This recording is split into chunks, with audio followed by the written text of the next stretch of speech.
നിവേദനം അഥവാ സപ്ലിക്കേഷൻ എന്ന് പറഞ്ഞാൽ ആവശ്യങ്ങൾക്കു വേണ്ടി ദൈവസന്നിധിയിൽ നാം കഴിക്കുന്ന അപേക്ഷകളാണ്. അത് ആത്മീയവും ഭൗതികവും മാനസികവുമായ ഏത് വിഷയത്തിനു വേണ്ടിയും നമുക്ക് ദൈവത്തിൻ്റെ സന്നിധിയിൽ വന്ന് അപേക്ഷിക്കാം. എന്നാൽ പഴയ ഉടമ്പടിയിലെ നിവേദന പ്രാർത്ഥനകളും പുതിയ ഉടമ്പടിയിലെ നിവേദന പ്രാർത്ഥനകളും തമ്മിൽ വലിയ വ്യത്യാസമുണ്ട്. ഓക്കെ, ഇത് നാം തിരിച്ചറിയുന്നില്ലെങ്കിൽ പുതിയ ഉടമ്പടി പ്രകാരമുള്ള നിവേദന പ്രാർത്ഥനകൾ ചെയ്യുവാൻ നമ്മൾ കഴിയത്തില്ല. കാരണം മിക്കപ്പോഴും പുതിയ ഉടമ്പടിയിൽ ജീവിക്കുന്നവരാണെങ്കിലും മിക്കപ്പോഴും പഴയ ഉടമ്പടിയിലുള്ള പ്രാർത്ഥനകളും രീതികളുമാണ് നമുക്കേറെ സുപരിചിതമായിട്ടുള്ളത്. നമ്മുടെ ആവശ്യങ്ങൾക്ക് വേണ്ടി ദൈവസ്ഥനിൽ കരയുക, നിലവിളിക്കുക, ഉപവസിക്കുക, ഉപവാസ പ്രാർത്ഥനകൾ നടത്തുക, അങ്ങനെ ദൈവത്തോട് മത്സരിച്ചെന്ന് പറയാൻ പറ്റത്തില്ല, ദൈവത്തോട് മല്ലുപിടിച്ച് കാര്യങ്ങൾ നടത്തിയെടുക്കുക.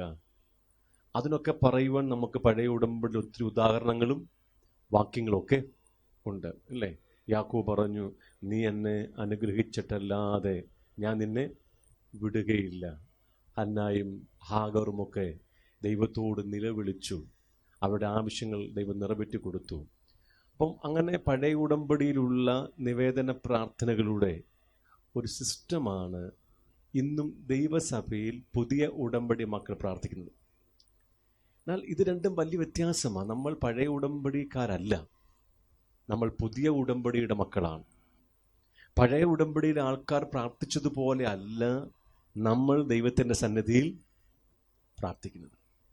പഴയ ഉടമ്പടിയിൽ ഉൽപ്പത്തി പുസ്തകം തുടങ്ങി മലാക്കി വരങ്ങൾ വായിച്ചാൽ ആ വേദഭാഗത്ത് പറഞ്ഞിരിക്കുന്ന അനേകമായ വിശുദ്ധന്മാരും വിശ്വാസ വീരന്മാരും ഒക്കെ ഉണ്ടെങ്കിലും അവരാരും ദൈവത്തെ പിതാവെന്ന നിലയിൽ കാണുകയോ പിതാവെന്ന നിലയിൽ അവനോട് ബന്ധപ്പെടുകയോ ചെയ്തിട്ടില്ല. വ്യക്തമാണ് ഞാൻ പറഞ്ഞ കാര്യം. പഴയ ഉടമ്പടിയിൽ ഉൽപ്പത്തി തുടങ്ങി മലാക്കി വരെ നാം വായിക്കുമ്പോൾ അവിടെ കാണുന്ന ഒരു കൂട്ടം വിശ്വാസവീരന്മാരുണ്ട്, വിശുദ്ധന്മാരുണ്ട്. ഇവരാരും ദൈവവുമായിട്ട് ആ പിതാവും മക്കളുമെന്നുള്ള ബന്ധത്തിൽ ഒരിക്കൽ പോലും ബന്ധപ്പെട്ടിട്ടില്ല. മറിച്ച് അവർ ദൈവത്തെ തങ്ങളുടെ യജമാനനായി കാണുകയും തങ്ങളെ തന്നെ ദൈവത്തിൻ്റെ ദാസന്മാരായി കരുതുകയും ചെയ്തു. അതുകൊണ്ട് ദൈവവും അല്ലെങ്കിൽ യജമാനനും ദാസന്മാരും എന്നുള്ള ബന്ധത്തിലാണ് അവർ ദൈവസന്നിധിയിൽ വരികയും പ്രാർത്ഥിക്കുകയും ദൈവത്തോട് കാര്യങ്ങൾ ചോദിക്കുകയും ചെയ്യുന്നത്. എന്നാൽ പുതിയ ഉടമ്പടിയിൽ അങ്ങനെയല്ല. നമ്മൾ വരുന്നത് ദൈവത്തിൻ്റെ മുമ്പാകെയല്ല, പിന്നെ നമ്മുടെ സൃഷ്ടാവാം ദൈവമായ പിതാവിൻ്റെ മുമ്പിലാണ്. പിതാവും മക്കളും എന്നുള്ള ബന്ധത്തിലാണ് പുതിയ ഉടമ്പടിയിൽ പ്രാർത്ഥനകൾ നാം ചെയ്യുന്നത്. പഴയ ഉടമ്പടിയിലോ ദാസനും യജമാനനും എന്നുള്ള ബന്ധത്തില്ല. അതുകൊണ്ട് അവരുടെ ചോദ്യങ്ങളും പ്രാർത്ഥനകളൊക്കെ ആ നിലവാരത്തിലായിരുന്നു. ഒരു വാക്യം കണ്ടോളൂ നിങ്ങൾ, 123 സങ്കീർത്തനം 1 തുടങ്ങി 3 വരെയുള്ള വാക്യങ്ങൾ. പഴയ ഉടമ്പടി പ്രാർത്ഥനക്കാരൻ്റെ മനോഭാവം അവിടെ കാണാൻ പറ്റും. 123 സങ്കീർത്തനം 1 വാക്യം തുടങ്ങി, സ്വർഗത്തിൽ വസിക്കുന്നവനായുള്ളവേ, നിങ്ങളിലേക്ക് ഞാൻ എൻ്റെ കണ്ണ് ഉയർത്തുന്നു. ദാസന്മാരുടെ കണ്ണ് യജമാനന്റെ കയ്യിലേക്കും ദാസിയുടെ കണ്ണ് യജമാനത്തിയുടെ കയ്യിലേക്കും എന്ന പോലെ ഞങ്ങളുടെ കണ്ണ് ഞങ്ങളുടെ ദൈവമായ യഹോവയെങ്കിലേക്ക് അവൻ ഞങ്ങളോട് കൃപ ചെയ്യുവോളം നോക്കിക്കൊണ്ടിരിക്കുന്നു. ദൈവത്തെ അവരെങ്ങനെ കാണുന്നത്? യജമാനനായിട്ട്. തങ്ങളെ തന്നെ എങ്ങനെ കാണുന്നു? ദാസിമാരായി കാണുന്നു. ഒരു ദാസനും ദാസിയും എങ്ങനെ തൻ്റെ യജമാനനോടും യജമാനത്തിയോടും ഒരാവശ്യം ചോദിക്കാൻ വരുമോ, ആ മനോഭാവത്തിലാണ് പഴയ ഉടമ്പടിയിലെ ഭക്തന്മാർ ദൈവത്തിൻ്റെ അടുക്കൽ നിവേദനങ്ങൾ കഴിച്ചത്. മനസ്സിലാകുമോ? എന്നാൽ സുവിശേഷം ആരംഭിക്കുമ്പോൾ അങ്ങനെയല്ല. യേശു വന്നിട്ട് യജമാനനായ ദൈവത്തെ അല്ല പരിചയപ്പെടുത്തുന്നത്, പിന്നെ പിതാവാം ദൈവത്തെയാണ്. അവിടെ പഴയ ഉടമ്പടിയിൽ ദാസനും ദാസിയും എന്നുള്ള നിലവാരമില്ല, അപ്പനും മക്കളും എന്നുള്ള നിലവാരമാണ്, ആ ബന്ധമാണ്. ദൈവം ആദമിനെ സൃഷ്ടിച്ചത് തൻ്റെ മകനായിട്ടാണ്, അല്ലേ? ദൈവത്തിന് ഒരു കൂട്ടം പുത്രന്മാരെയും പുത്രിമാരെയും വേണം. ദൈവത്തിന് ഒരു കുടുംബം വേണം. തൻ്റെ സ്വരൂപത്തിലും സാദൃശ്യപ്രകാരവുമുള്ള ഒരു കൂട്ടം മക്കളെയാണ് അവൻ സൃഷ്ടിക്കാൻ ആഗ്രഹിച്ചത്. അവന് മക്കളെ വേണം. ലൂക്കോസിൻ്റെ പുസ്തകം വായിക്കുമ്പോൾ അവിടെ പറഞ്ഞിരിക്കുന്നത്, ആദാം ദൈവത്തിൻ്റെ പുത്രൻ, ദൈവത്തിൻ്റെ മകൻ, Adam the son of God. യേശു ദൈവത്തിൻ്റെ മകൻ, Jesus the son of God. അതേ പ്രയോഗമാണ് വംശാവലി രേഖപ്പെടുത്തുമ്പോൾ ലൂക്കോസ് എഴുതി വച്ചിരിക്കുന്നത്, ആദം ദൈവത്തിൻ്റെ മകൻ. പക്ഷേ ആദം മുതൽ ആദമന്റെ വീഴ്ച ശേഷം നിങ്ങൾ മലാക്കി പുസ്തകം വരെ വായിച്ചാൽ അവിടെ ദൈവഭക്തന്മാരാരും തന്നെ ദൈവത്തെ അബ്ബാ പിതാവേ എന്ന് വിളിക്കുന്നില്ല. അവർക്ക് ആ ബന്ധമുണ്ടായിട്ടില്ല. ഇസ്രായേൽ മക്കളെ ദൈവം തിരഞ്ഞെടുത്തത് തൻ്റെ കുടുംബമായിട്ടാണ്, തൻ്റെ മക്കളായിട്ടാണ്, പുത്രന്മാരും പുത്രിമാരുമായിട്ടാണ്. പക്ഷെ ഇസ്രായേൽ ജനം പോലും ദൈവത്തെ പിതാവെന്ന് തിരിച്ചറിഞ്ഞ് ആ ബന്ധത്തിൽ ദൈവവുമായി അവർ ഒരിക്കലും മുന്നോട്ട് പോയിട്ടില്ല. യെരമ്യാവിൻ്റെ പുസ്തകത്തിൽ വളരെ മനോഹരമായൊരു വാക്യം ഞാൻ നിങ്ങളെ കാണിക്കാം. യെരമ്യാവിൻ്റെ പുസ്തകം 3-ാം അധ്യായം അതിൻ്റെ 19-ാം വാക്യം. ജെരമ്യാവ് 3:19. ഞാനോ നിന്നെ ദത്തെടുത്തു, നിനക്ക് ജാതികളുടെ അതിഭംഗിയുള്ള അവകാശമായ മനോഹര ദേശം നൽകേണ്ടത് എങ്ങനെയെന്ന് വിചാരിച്ചു. നീ എന്നെ എൻ്റെ പിതാവേ എന്ന് വിളിക്കും, എന്നെ വിട്ടുമാറുകയുമില്ല എന്ന് ഞാൻ വിചാരിച്ചു. ദൈവം പറയാണ്, I thought that you would call me father. ദൈവം പറയാ, ഞാൻ വിചാരിച്ചു നീ എന്നെ പിതാവേ എന്ന് വിളിക്കും, ഒരിക്കലും എന്നെ വിട്ടുമാറത്തില്ലെന്ന്. പക്ഷേ ഇസ്രായേലിൻ്റെ ചരിത്രം പഠിച്ചാൽ ഒരൊറ്റ ഇസ്രായേലി വ്യക്തി പോലും ദൈവത്തെ പിതാവെന്ന് വിളിച്ചിട്ടില്ല, അല്ലെങ്കിൽ ആ ഒരു ബന്ധത്തിൽ അവർ ദൈവത്തെ കണ്ടിട്ടില്ല. അതുകൊണ്ട് തന്നെ ദൈവത്തോട് അവർ കഴിക്കുന്ന സകല നിവേദന പ്രാർത്ഥനകളും ദാസൻ യജമാനനോട് കഴിക്കുന്ന നിലവാരത്തിലാണ്. ആ പ്രാർത്ഥനകളൊന്നും നമ്മുടെ മോഡൽ പ്രെയർ അല്ല, നമ്മുടെ മാതൃകാ പ്രാർത്ഥനകളല്ല. മനസ്സിലാകുമോ? ഹന്നയുടെ പ്രാർത്ഥനയോ ഹാഗറിന്റെ പ്രാർത്ഥനയോ ശമൂവേലിന്റെ പ്രാർത്ഥനയോ ദാവീദിന്റെ പ്രാർത്ഥനയോ എന്തല്ല, ദൈവമക്കളുടെ മാതൃകാ പ്രാർത്ഥനകൾ അല്ല. പുതിയ ഉടമ്പടിയിലെ ദൈവമക്കളുടെ മാതൃകാ പ്രാർത്ഥനകളല്ലെന്ന് നിങ്ങൾ അറിഞ്ഞിരിക്കണം. ഞാൻ അടുത്ത ഭാഗം പഠിപ്പിക്കുമ്പോൾ നിങ്ങൾക്ക് കുറച്ചുകൂടെ വ്യക്തമാകും. അപ്പോൾ പഴയ ഉടമ്പടിയിലുള്ള നിവേദന പ്രാർത്ഥനകളാണ് ഞാൻ നിങ്ങളെ കാണിച്ചത്.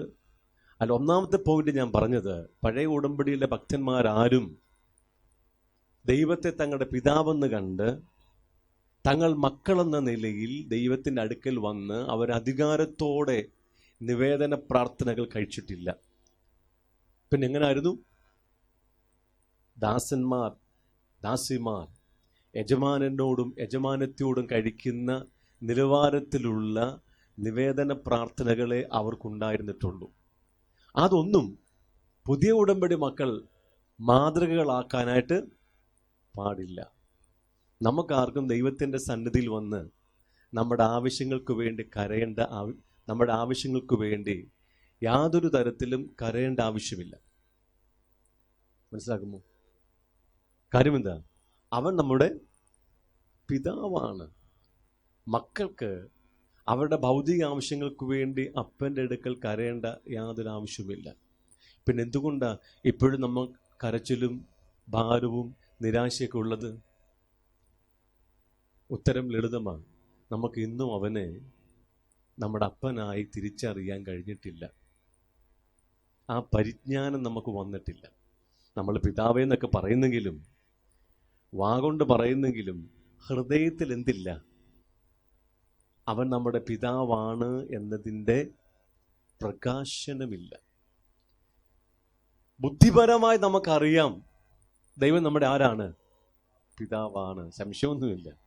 പക്ഷേ ഹൃദയത്തിൽ അതിൻ്റെ പ്രകാശനമില്ല, അതിൻ്റെ വെളിപ്പാടില്ല.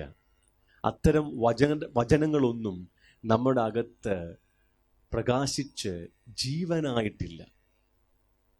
അതുകൊണ്ട് തന്നെ നാം വാഗൊണ്ട് പിതാവെന്ന് വിളിക്കുന്നെങ്കിലും തത്വത്തിൽ അല്ലെങ്കിൽ പ്രായോഗിക ജീവിതത്തിൽ അത് നമുക്ക് വെളിപ്പാടായി തീരുന്നില്ല, അല്ല അനുഭവമായി തീരുന്നില്ല.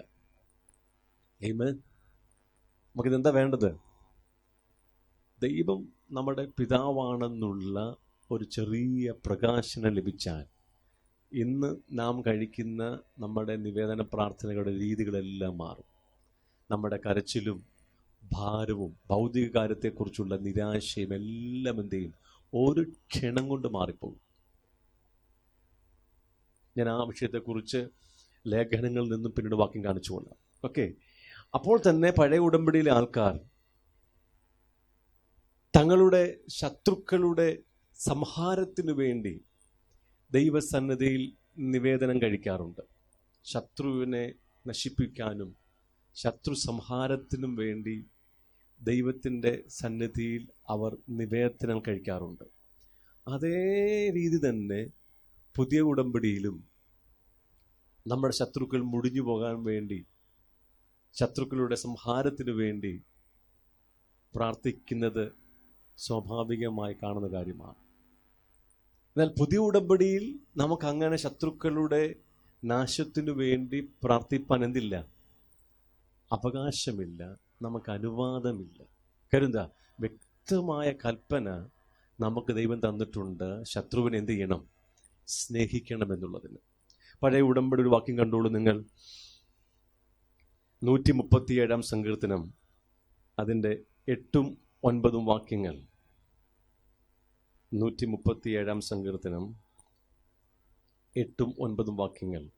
നാശം അടുത്തിരിക്കുന്ന ബാബേൽ പുത്രിയെ, നീ ഞങ്ങളോട് ചെയ്തതുപോലെ നിന്നോട് ചെയ്യുന്നവൻ ഭാഗ്യവാൻ. നിന്റെ കുഞ്ഞുങ്ങളെ പിടിച്ച് പാറമേൽ അടിച്ചു കളയുന്നവൻ ഭാഗ്യവാൻ. കണ്ടോ? 109 സങ്കീർത്തനം കണ്ടോളൂ. 109 സങ്കീർത്തനം 9 തുടങ്ങി 11 വരെയുള്ള വാക്യങ്ങൾ. അവൻ്റെ മക്കൾ അനാഥരും അവൻ്റെ ഭാര്യ വിധവയുമായി തീരട്ടെ. അവൻ്റെ മക്കൾ അലഞ്ഞ് തെണ്ടി നടക്കട്ടെ. തങ്ങളുടെ ശൂന്യഭവനങ്ങളെ വിട്ട് ഇരന്നു നടക്കട്ടെ. കടക്കാരൻ അവനുള്ളതൊക്കെയും കൊണ്ടുപോകട്ടെ. അന്യജാതിക്കാർ അവൻ്റെ പ്രയത്നഫലം കൊള്ളയിടട്ടെ. ഇതൊക്കെ എടുത്തിട്ട് പുതിയ ഉടമ്പടി മക്കൾ വായിച്ചിട്ട് അവകാശം പറഞ്ഞ് പ്രാർത്ഥിക്കുന്നത് ഞാൻ കേട്ടിട്ടുണ്ട്. അല്ലേ? നിങ്ങൾ യാഥാസ്ഥിതിക പെന്തക്കോസ്ത് ആരാധനയിൽ പോകുന്നവരാണെങ്കിൽ വർഷത്തിൽ എല്ലാ ഞായറാഴ്ചകളും സങ്കീർത്തന പ്രബോധനങ്ങൾ കേൾക്കുന്നവരാണ്. സങ്കീർത്തനങ്ങൾക്കകത്ത് ഇത്തരത്തിലുള്ള അനേകമായ പ്രാർത്ഥനകളും എഴുത്തുകളുമുണ്ട്, ശത്രു മുടിഞ്ഞു പോകുവാനായിട്ട്. അതുകൊണ്ട് തന്നെ ദൈവമക്കളുടെ പ്രാർത്ഥനയിൽ സങ്കീർത്തനത്തിലെ ഇത്തരം വചനങ്ങളും പ്രാർത്ഥനകളും വളരെയധികം സ്വാധീനം ചെലുത്തിയിട്ടുമുണ്ട്. എന്നാൽ അതാണോ പുതിയ ഉടമ്പടിയിലെ പഠിപ്പിക്കൽ? അല്ല. വായിച്ചോളൂ. മത്തായി എഴുതിയ സുവിശേഷം 5-ാം അധ്യായം 43-ാം വാക്യം കാണുക.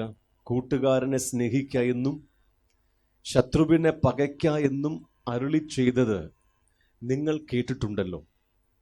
ഞാനോ നിങ്ങളോട് പറയുന്നത് നിങ്ങളുടെ ശത്രുക്കളെ സ്നേഹിപ്പീൻ, നിങ്ങളെ ഉപദ്രവിക്കുന്നവർക്ക് വേണ്ടി പ്രാർത്ഥിപ്പീൻ. സിസ്റ്റം അങ്ങ് മാറി, പ്രാർത്ഥനയുടെ രീതി അങ്ങ് മാറി. നമ്മുടെ ശത്രുവിനു വേണ്ടി പ്രാർത്ഥിപ്പാൻ, നിങ്ങളെ ഉപദ്രവിക്കുന്നവർക്ക് വേണ്ടി പ്രാർത്ഥിപ്പാൻ, ശത്രുവിനെ സ്നേഹിക്കാനാണ് പുതിയ ഉടമ്പടിയിലെ കൽപ്പന. അപ്പൊ നമ്മുടെ നിവേദന പ്രാർത്ഥനകളിൽ നമ്മുടെ ശത്രുക്കളെ ദ്രോഹിക്കാൻ, അത് മുടിഞ്ഞു പോകുവാൻ പ്രാർത്ഥിപ്പാൻ നമുക്ക് എന്തില്ല? അനുവാദമില്ല. സിസ്റ്റം മാറി, ഉടമ്പടി മാറി. ഞാൻ പറഞ്ഞത്, നമ്മൾ പുതിയ ഉടമ്പടി മക്കളാണ്. നമുക്കിനി പഴയ ഉടമ്പടിയിൽ ജീവിക്കാൻ പറ്റത്തില്ല.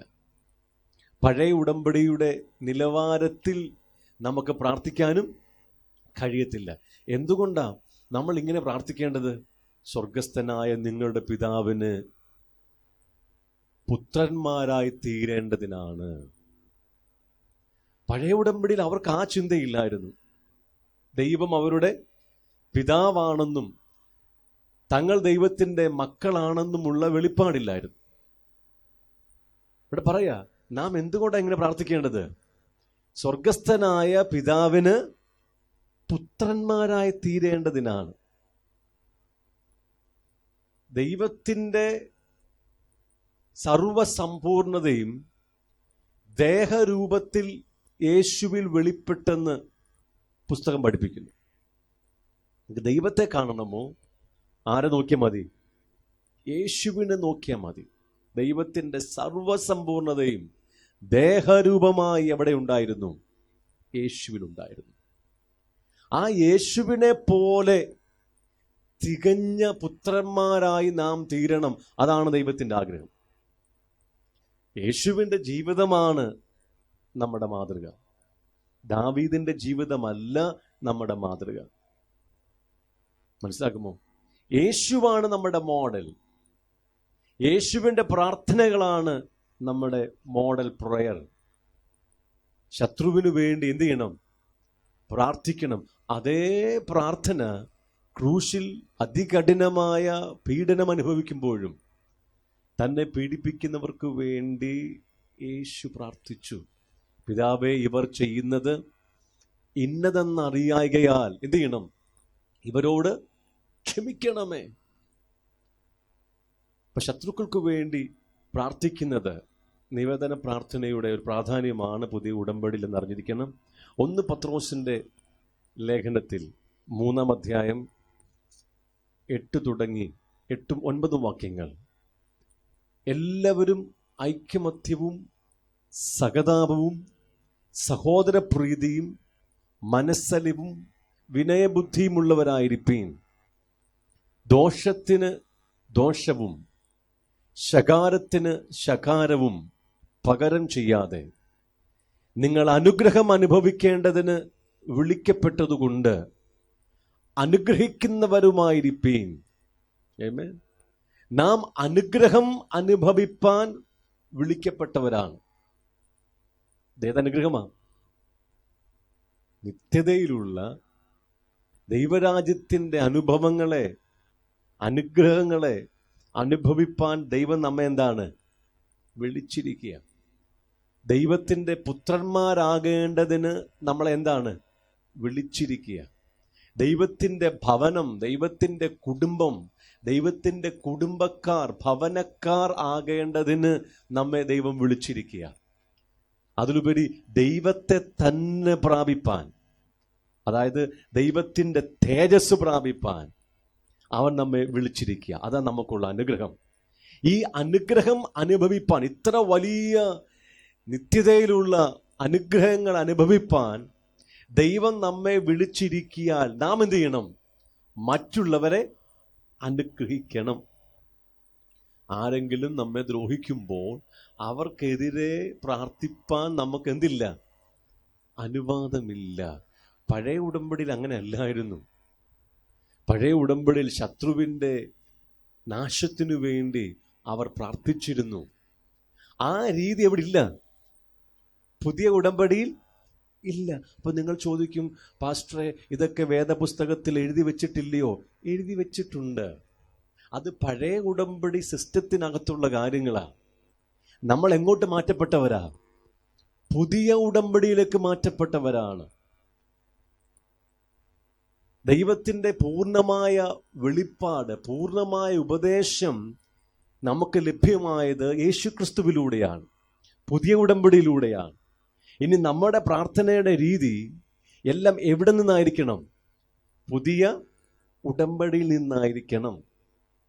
പുതിയ ഉടമ്പടി പ്രകാരം നമുക്ക് ഈ ഭൂമിയിൽ ശത്രുക്കളാരുമില്ല.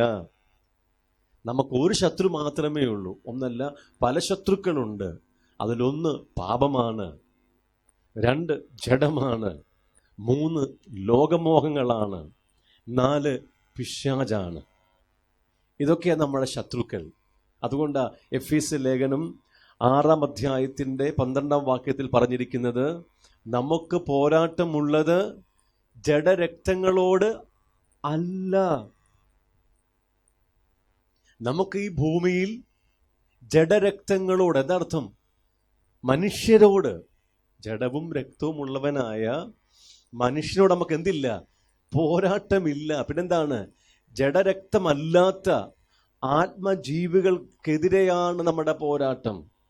പിശാചിനെതിരെയാണ് നമ്മുടെ പോരാട്ടം.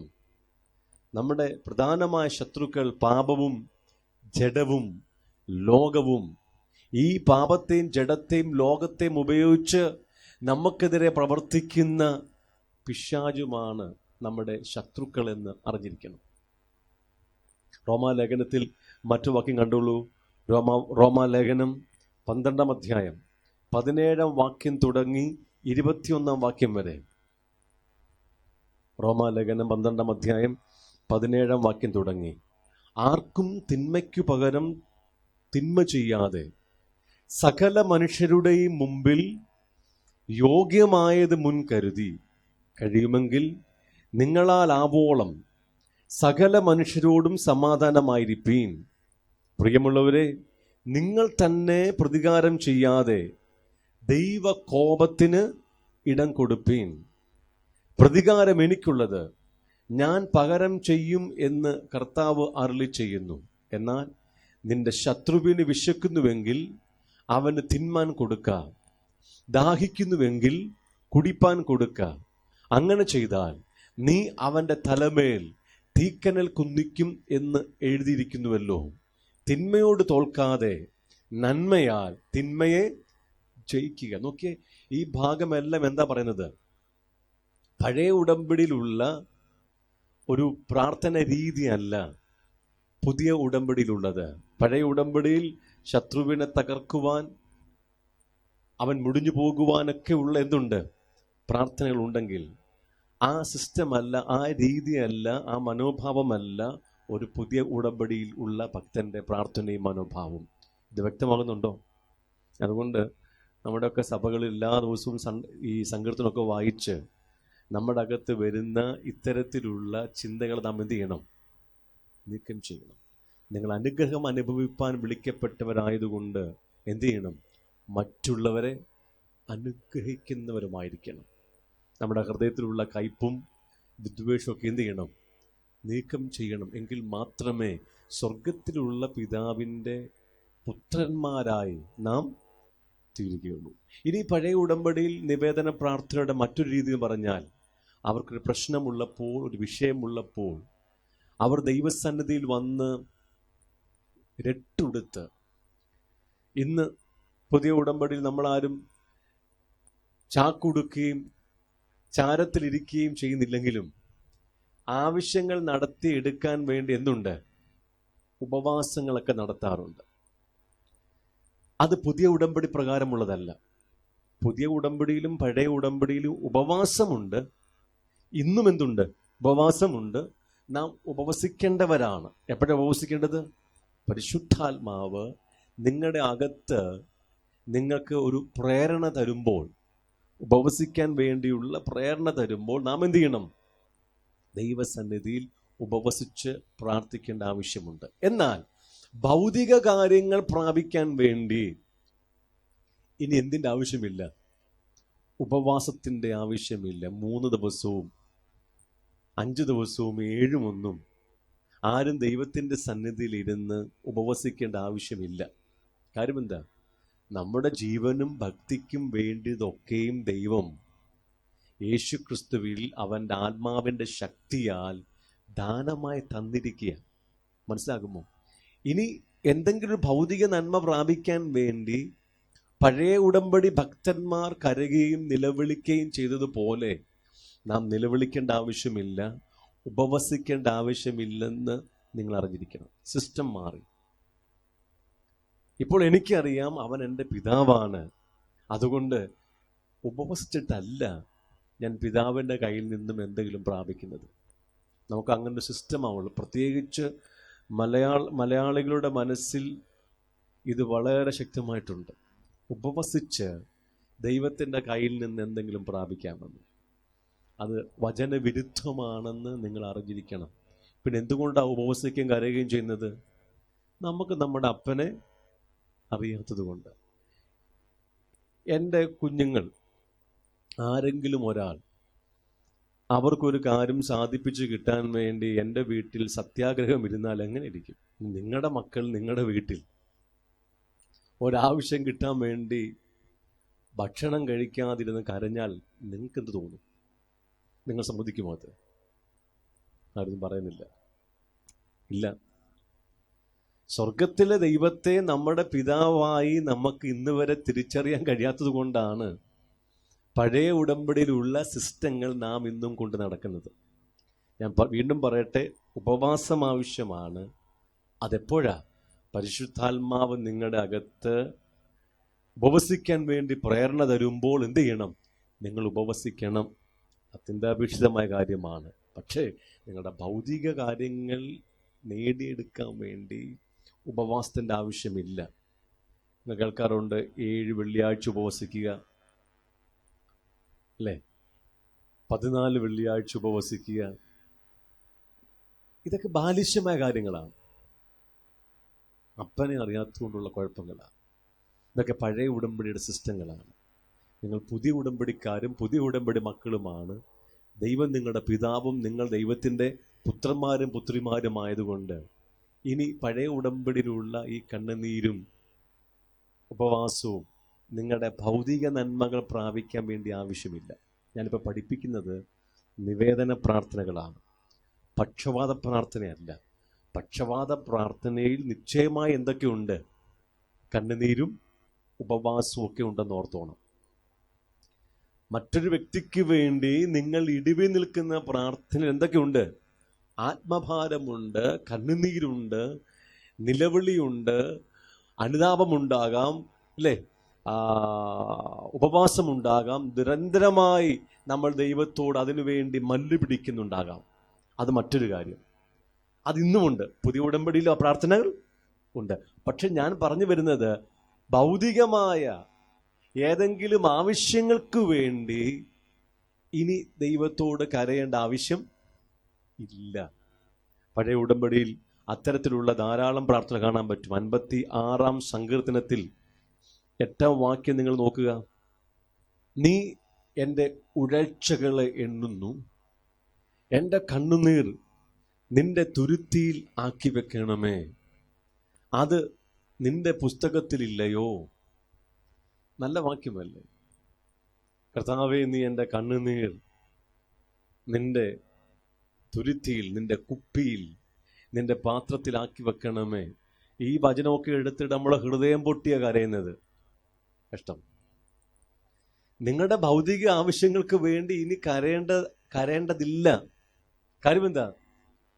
ദൈവം നമ്മുടെ ജീവനും ഭക്തിക്കും വേണ്ടി ഒക്കെയും ദാനമായി തന്നിട്ടുണ്ട്. ഇനി ദൈവത്തോട് കരയേണ്ട ആവശ്യമില്ലെന്ന് നിങ്ങൾ അറിഞ്ഞിരിക്കണം.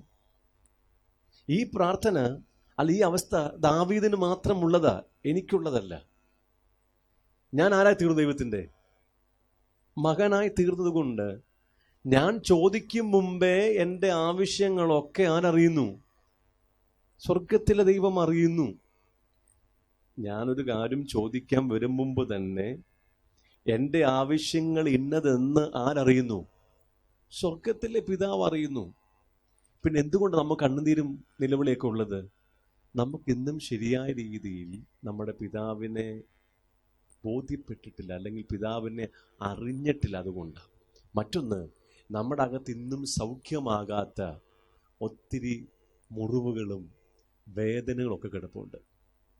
പണ്ടുണ്ടായ തിക്താനുഭവങ്ങളും മുറിവുകളും വേദനയൊക്കെ ഉണ്ട്. അപ്പോൾ നമുക്കൊന്ന് കരഞ്ഞു കഴിയുമ്പോൾ ഒരാശ്വാസം ലഭിക്കും.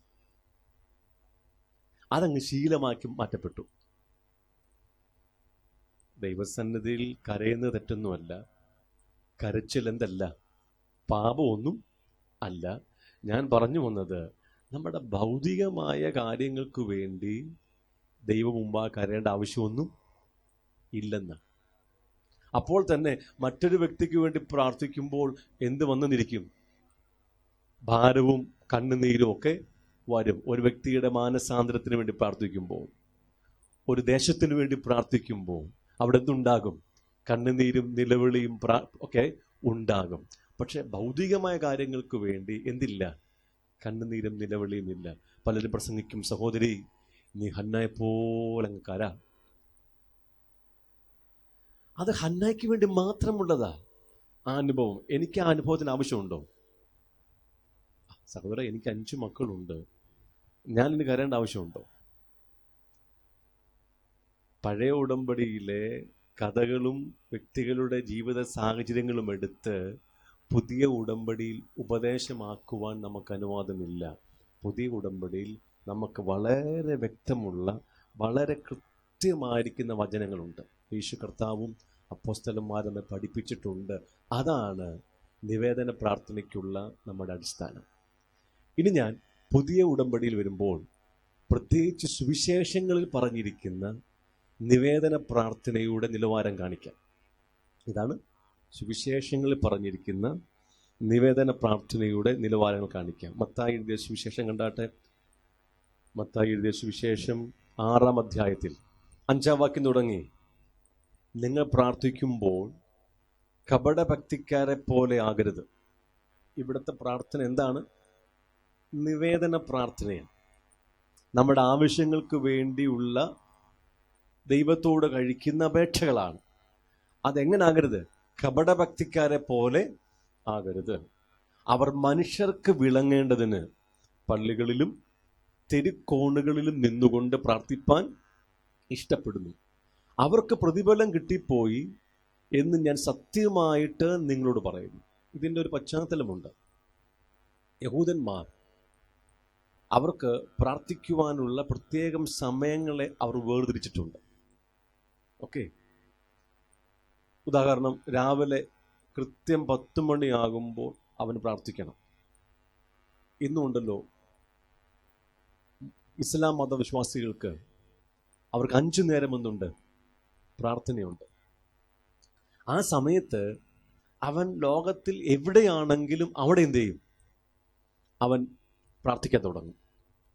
റെയിൽവേ സ്റ്റേഷനാണെങ്കിലും ട്രെയിനകത്താണെങ്കിലും അവന് റെസ്റ്റോറൻറ്റിലാണെങ്കിലും വഴിയിലാണെങ്കിലും അവിടെ നിന്ന് എന്ത് ചെയ്യും? അവൻ പ്രാർത്ഥിക്കും. ഇതേ ഒരു സിസ്റ്റം ആർക്കും ഉണ്ടായിരുന്നു? യഹൂദനും ഉണ്ടായിരുന്നു. പക്ഷെ യഹൂദൻ്റെ ഒരു രീതി പറഞ്ഞാൽ, ഇവൻ കപടഭക്തിക്കാരനാണ്. പലരും 10 മണിക്കാണ് പ്രാർത്ഥനാ സമയമെങ്കിൽ 9:55 ആകുമ്പം പുള്ളി മാർക്കറ്റിൽ പോകും. അപ്പം 10 മണിക്ക് എവിടെ എത്തി? മാർക്കറ്റില്ല. അപ്പോൾ അവിടെ നിന്ന് പുള്ളി എന്ത് ചെയ്യും? അങ്ങ് പ്രാർത്ഥിക്കും. എന്തിനാ അദ്ദേഹം പ്രാർത്ഥിക്കുന്നത്? ഞാൻ ശരിയായി സമയപ്രകാരം സമയനിഷ്ഠ അനുസരിച്ച് പ്രാർത്ഥിക്കുന്നവനാണെന്ന് അദ്ദേഹത്തിന് മറ്റുള്ളവരെ കാണിക്കാൻ വേണ്ടിയാണ്. അവന് വേണമെങ്കിൽ ഈ 10 മണിയുടെ പ്രാർത്ഥന വീട്ടിൽ ചെയ്തിട്ട് വെളിയിൽ പോയാൽ മതി. പക്ഷെ പുള്ളി 9:55 ആകുമ്പം വീട്ടിൽ നിന്ന് ഇറങ്ങും. 10 മണിക്ക് എവിടെ അദ്ദേഹം? മാർക്കറ്റിലെത്തി. അപ്പോൾ അവിടെ നിന്നുകൊണ്ട് അദ്ദേഹം ഉച്ചത്തിൽ അങ്ങ് പ്രാർത്ഥിക്കും. ഇല്ല, മനുഷ്യരുടെ മുമ്പിൽ തന്നെത്താൻ കാണിക്കേണ്ടതിന്. ദൈവത്തോടല്ല അദ്ദേഹം പ്രാർത്ഥിക്കുന്നത്, പിന്നെ മനുഷ്യരുടെ മുമ്പിലാണ്. ഇന്ന് നമുക്ക് അങ്ങനെയുള്ള സമയക്രമീകരണം ഒന്നും ഇല്ലെങ്കിലും നമ്മുടെ ഏത് പ്രാർത്ഥന എടുത്താലും ഈ കപടഭക്തിക്കാരായ പരീശന്മാരുടെ രീതിയിലുള്ള പ്രാർത്ഥനകളാണ്. നമ്മൾ എന്തിനാ ഈ പ്രാർത്ഥിക്കുമ്പം ഭയങ്കരമായ സാഹിത്യമൊക്കെ പറയുന്നത്? നിങ്ങളുടെ മക്കൾ അല്ലെങ്കിൽ നിങ്ങളുടെ മകൻ നിങ്ങളുടെ അടുക്ക് വന്ന് നിങ്ങളോട് സംസാരിക്കാൻ വരുമ്പോൾ ഭയങ്കര സാഹിത്യമൊക്കെ പറഞ്ഞുകൊണ്ട് വന്നാൽ എങ്ങനെ ഇരിക്കും? ഇപ്പം എൻ്റെ മകൻ വന്നിട്ട് പറയാ, ചുരയ്ക്കുമേൽ ശ്രീമാൻ പരേതനായ ഡേവിഡിന്റെ മകൻ സന്തോഷ് ഡേവിഡേ അല്ലയോ എന്നൊക്കെ പറയുമ്പോൾ അവിടെ എന്തെങ്കിലും ബന്ധമുണ്ടോ? അവൻ വന്ന് അപ്പ എന്ന് വിളിക്കുമ്പോൾ അതാണ് എൻ്റെ ഒരു നേരായ ബന്ധം. അബ്രഹാമിൻ്റെയും ഇസ്ഹാക്കിൻ്റെയും യാക്കോബിൻ്റെയും എന്നങ്ങോട്ട് പറയുമ്പം തന്നെ കാര്യം മനസ്സിലായി, ഈ പുള്ളിക്ക് അപ്പനുമായിട്ട് എന്തില്ല, ബന്ധമൊന്നുമില്ല. പിന്നെ ജനം കേൾക്കാൻ വേണ്ടി അല്ലേ, നമുക്ക് നമ്മുടെ മുമ്പിൽ നിൽക്കുന്ന ആരാ? പ്രാർത്ഥിക്കുമ്പോൾ നമ്മൾ ഗാഡ് കോൺഷ്യസ് ആണോ, പീപ്പിൾ കോൺഷ്യസ് ആണോ? മനസ്സിലായില്ല? നിങ്ങൾ പ്രാർത്ഥിക്കുമ്പോൾ ദൈവകേന്ദ്രീകൃതമാണോ അതോ മനുഷ്യ കേന്ദ്രീകൃതമാണോ? ചിന്തിക്കണം. പരീശന്മാരായ കൂട്ടക്കാർ അന്ന് അങ്ങനെ പ്രാർത്ഥിച്ചപ്പോൾ യേശു അവരെ പരസ്യമായി വിമർശിച്ചു. സത്യത്തിൽ നമ്മുടെ മിക്ക പ്രാർത്ഥനകളും അങ്ങനെയല്ലേ? അപ്പനോട് കഴിക്കുന്ന അപേക്ഷകളാണോ? അല്ല. മറ്റുള്ളവരെ പ്രസാദിപ്പിക്കാൻ വേണ്ടി അല്ലേ നമ്മുടെ മിക്ക പ്രാർത്ഥനകളും? ദൈവം നമ്മുടെ ഹൃദയം നോക്കും. എന്തു കപടഭക്തി! ഹൃദയത്തിൽ ഒന്നും, വായിൽ വാക്കിൽ പ്രവൃത്തിയിൽ മറ്റൊന്നും, രണ്ടും തമ്മിൽ ചേരാതെ പോകുമ്പോഴെന്ത്? കപടഭക്തി. പരസ്യമായി ജനത്തെ പ്രസാദിപ്പിക്കാനും അല്ലെങ്കിൽ താൻ പ്രാർത്ഥിക്കുന്നവനാണെന്ന് ജനത്തോട് കാണിക്കാനും വേണ്ടി പ്രാർത്ഥിക്കുന്നവരെ കുറിച്ചാണ് ഇവിടെ പറഞ്ഞിരിക്കുന്നത്. അവർക്ക് പ്രതിഫലം കിട്ടിപ്പോയി. എന്താ അർത്ഥം? ദൈവം പ്രതിഫലം കൊടുത്തെന്നല്ല അവിടെ പറഞ്ഞത്. പിന്നെന്താണ്? മനുഷ്യരാൽ അവർക്ക് എന്ത് ലഭിച്ചു? ബഹുമാനം ലഭിച്ചു. അയ്യോ, ഇദ്ദേഹം ഭയങ്കര കൃത്യനിഷ്ഠയോടുകൂടി പ്രാർത്ഥിക്കുന്ന വ്യക്തിയാണ് എന്ന് ജനം അവർക്ക് എന്ത് ചെയ്തു? ബഹുമാനം കൊടുത്തു. അതാ അവരുടെ പ്രതിഫലം. ദൈവം പ്രാർത്ഥന കേട്ട് പ്രതിഫലം കൊടുത്തു എന്നല്ല പറഞ്ഞിരിക്കുന്നത്. ജനത്താൽ അവർക്ക് എന്ത് ലഭിച്ചു? മാന്യത ലഭിച്ചപ്പോൾ അതാണ് അവർക്കുള്ള പ്രതിഫലം. യേശു പറയാണ്, നീയോ പ്രാർത്ഥിക്കുമ്പോൾ അറയിൽ കടന്ന് വാതിലടച്ച് രഹസ്യത്തിലുള്ള നിന്റെ പിതാവിനോട് പ്രാർത്ഥിക്കുക. എന്താ അർത്ഥം? പരസ്യമായി പ്രാർത്ഥിക്കാൻ പറ്റത്തില്ലയോ? പലരും പരസ്യമായി നടക്കുന്ന ഉപവാസങ്ങളെയും പ്രാർത്ഥനകളൊക്കെ ഈ വാക്യം എടുത്ത് വിമർശിക്കാറുണ്ട്. അത് തെറ്റാണ്. എൻ്റെ വ്യക്തിപരമായ ജീവിതത്തിൽ എൻ്റെ ആവശ്യങ്ങൾക്ക് വേണ്ടി ഞാൻ എന്നെ കേൾക്കുന്ന എൻ്റെ പിതാവിൻ്റെ അടുക്കൽ ചെന്ന് രഹസ്യത്തിൽ പറഞ്ഞാൽ മതി. പക്ഷെ അപ്പോൾ തന്നെ സഭ ഒരുമിച്ച് കൂടി വന്നുള്ള സമൂഹമായ പ്രാർത്ഥനകളും ഉപവാസങ്ങളും ഉണ്ടെന്ന് ഓർത്തോണം. ഏതെങ്കിലും ഇത്തരത്തിലൊരു വാക്യത്തെ എടുത്ത് അങ്ങനെ സഭയും മൊത്തമായി കൂടി വന്ന് പ്രാർത്ഥിക്കുന്ന ഉപവാസങ്ങളെയും കൂട്ടങ്ങളെയും ഒന്നും നമുക്കെന്താണ് വിമർശിപ്പാനായിട്ട് പറ്റത്തില്ല. ഈവൻ യോഹനയുടെ കാലത്ത് തന്നെ അവർ നിനവേക്കാർ എന്ത് ചെയ്തു? ഉപവാസം പ്രസിദ്ധപ്പെടുത്തി. അന്ന് പ്രസിദ്ധപ്പെടുത്തുവാൻ ഫ്ലെക്സും മറ്റ് മാധ്യമങ്ങളും ഒന്നും ഇല്ലാഞ്ഞത് കൊണ്ട് അങ്ങനെ ചെയ്യാഞ്ഞത്. പിന്നെന്ത് ചെയ്തു? രാജാവിൻ്റെ അല്ലേ എന്താണ് സൈന്യങ്ങൾ അല്ലേ ഓരോ സ്ഥലത്തും പോയി എന്ത് ചെയ്തു? അത് വാഗൊണ്ട് വിളിച്ചു പറഞ്ഞു. ഇന്ന് നമുക്ക് പ്രിന്റ് ചെയ്താൽ കൊടുത്താൽ മതി. അതുകൊണ്ട് അങ്ങനെയുള്ളതൊന്നും നമ്മൾ വിമർശിക്കാൻ പാടില്ല. സമൂഹപരമായ പ്രാർത്ഥനകളും ഉപവാസങ്ങളൊക്കെ ഉണ്ടെന്ന് അറിഞ്ഞിരിക്കണം. അത് പ്രസിദ്ധപ്പെടുത്തുന്നത് എന്തല്ല, പാപമൊന്നും അല്ല. പക്ഷെ ഇവിടെ എൻ്റെ വ്യക്തിപരമായ പ്രാർത്ഥനയിൽ എനിക്കൊരാവശ്യമുള്ളപ്പോൾ ഞാൻ രഹസ്യത്തിൽ എന്ത് ചെയ്യണം? എൻ്റെ മുറിയിൽ ചെന്ന് മുട്ടുകൾ മടക്കി അല്ലെങ്കിൽ രഹസ്യത്തിൽ എൻ്റെ പ്രാർത്ഥന കേൾക്കുന്ന പിതാവിനോട് പ്രാർത്ഥിക്കുക. കണ്ടോ, മലാക്കി വരെ നിങ്ങൾ ഈ പദം കാണുന്നില്ല. എന്തുവാ? പിതാവ്. അവർ ദൈവത്തോടാണ്, യജമാനനോടാ പ്രാർത്ഥിക്കുന്നത്. എന്നാൽ മത്തായി തുടങ്ങുമ്പോഴോ സ്വർഗത്തിലെ പിതാവിനോടാ, അപ്പനോടാ സംസാരിക്കുന്നത്. പിതാവിനോട് പ്രാർത്ഥിക്കുക. രഹസ്യത്തിൽ കാണുന്ന നിന്റെ പിതാവ് നിനക്ക് പ്രതിഫലം തരും. നോക്കിയേ, പിതാവ് പ്രാർത്ഥന കേൾക്കുമെന്നാണ് പറഞ്ഞിരിക്കുന്നത്. നാം മക്കളായതുകൊണ്ട് മക്കൾ കഴിക്കുന്ന എല്ലാ അപേക്ഷകളും എന്ത് ചെയ്യാണ്? പിതാവ് കേൾക്കുകയാണ്, അവൻ പ്രതിഫലം തരും. ഇനി 7-ാം വാക്യം പറയുന്നു, പ്രാർത്ഥിക്കയിൽ നിങ്ങൾ ജാതികളെ പോലെ ജൽപ്പനം ചെയ്യരുത്. നിവേദന പ്രാർത്ഥനയെ കുറിച്ച് പറയുകയാണ്. ജാതികൾ ജൽപ്പനം ചെയ്യുന്നു എന്ന് വെച്ചാൽ അതിഭാഷണത്താൽ ഉത്തരം കിട്ടുമെന്നാണ് ജാതികൾ ചിന്തിച്ചിരിക്കുന്നത്. എന്ന് വെച്ചാൽ ഒരു പദം തന്നെ 1001 തവണ, 10,001 തവണ, അല്ലെങ്കിൽ 1,000,001 ഇങ്ങനെ ആവർത്തിച്ച് ഉരുവിടുന്ന ഒരു സമ്പ്രദായമുണ്ട് ജാതീയ കൂട്ടങ്ങളിൽ. അവരുടെ ധാരണ ഇങ്ങനെ ആവർത്തിച്ച് പറയുമ്പോൾ അതിന് മറുപടി കിട്ടുമെന്ന്. അതുപോലെ നമ്മൾ എന്ത് ചെയ്യരുത്? ജൽപ്പനം ചെയ്യരുത്. അതിഭാഷണത്തിന്റെ ആവശ്യമില്ല. നിങ്ങളുടെ ഭൗതിക ആവശ്യങ്ങൾക്ക് വേണ്ടി അങ്ങനെ ദൈവത്തോട് പ്രാർത്ഥിക്കരുത്. നിങ്ങളുടെ ആവശ്യങ്ങൾ ദൈവത്തോട് പറഞ്ഞാൽ മാത്രം മതി. നിങ്ങൾ അവർക്ക് തുല്യരാകരുത്. 8-ാം വാക്യം പറയുന്നു, നിങ്ങൾക്ക് ആവശ്യമുള്ളത് ഇന്നതെന്ന് നിങ്ങൾ ചോദിക്കും മുമ്പേ നിങ്ങളുടെ പിതാവ് അറിയുന്നുവല്ലോ. കേട്ടോ? നിങ്ങൾ ഇതൊക്കെ നമ്മുടെ അകത്ത് പ്രകാശിക്കണം.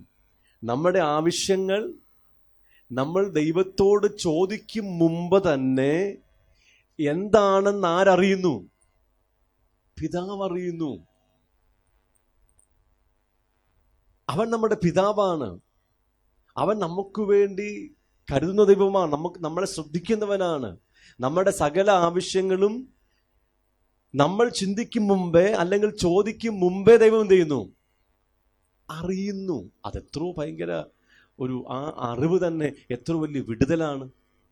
ദൈവം എൻ്റെ പിതാവാണെന്നും എൻ്റെ ആവശ്യങ്ങൾ ഞാൻ ചിന്തിക്കും മുമ്പേ ദൈവം എനിക്ക് വേണ്ടി ചിന്തിക്കുന്നെന്നും പ്രവർത്തിക്കുന്നെന്നുമുള്ള അറിവ് തന്നെ വലിയ വിടുതലും സൗഖ്യമല്ലേ? ആ ബോധ്യമുണ്ടെങ്കിൽ നമ്മൾ ഇങ്ങനെ നിലവിളിക്കുമോ? ഇങ്ങനെ ഭാരപ്പെടുമോ?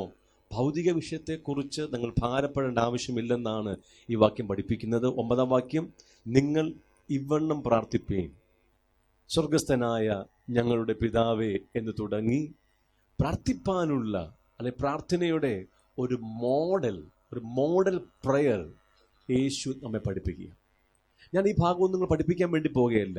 ഞാൻ നിങ്ങളെ കാണിക്കാൻ ശ്രമിക്കുന്ന ഒരു കാര്യം, പുതിയ ഉടമ്പടി പ്രകാരം ദൈവത്തിൻ്റെ അടുക്കൽ വന്ന് നമ്മുടെ ഭൗതിക ആവശ്യങ്ങൾക്ക് വേണ്ടി നാം ഭാരപ്പെടുകയും നിരാശപ്പെടുകയും കരയുകയും നിലവിളിക്കുകയും ചെയ്യേണ്ട ആവശ്യമില്ല.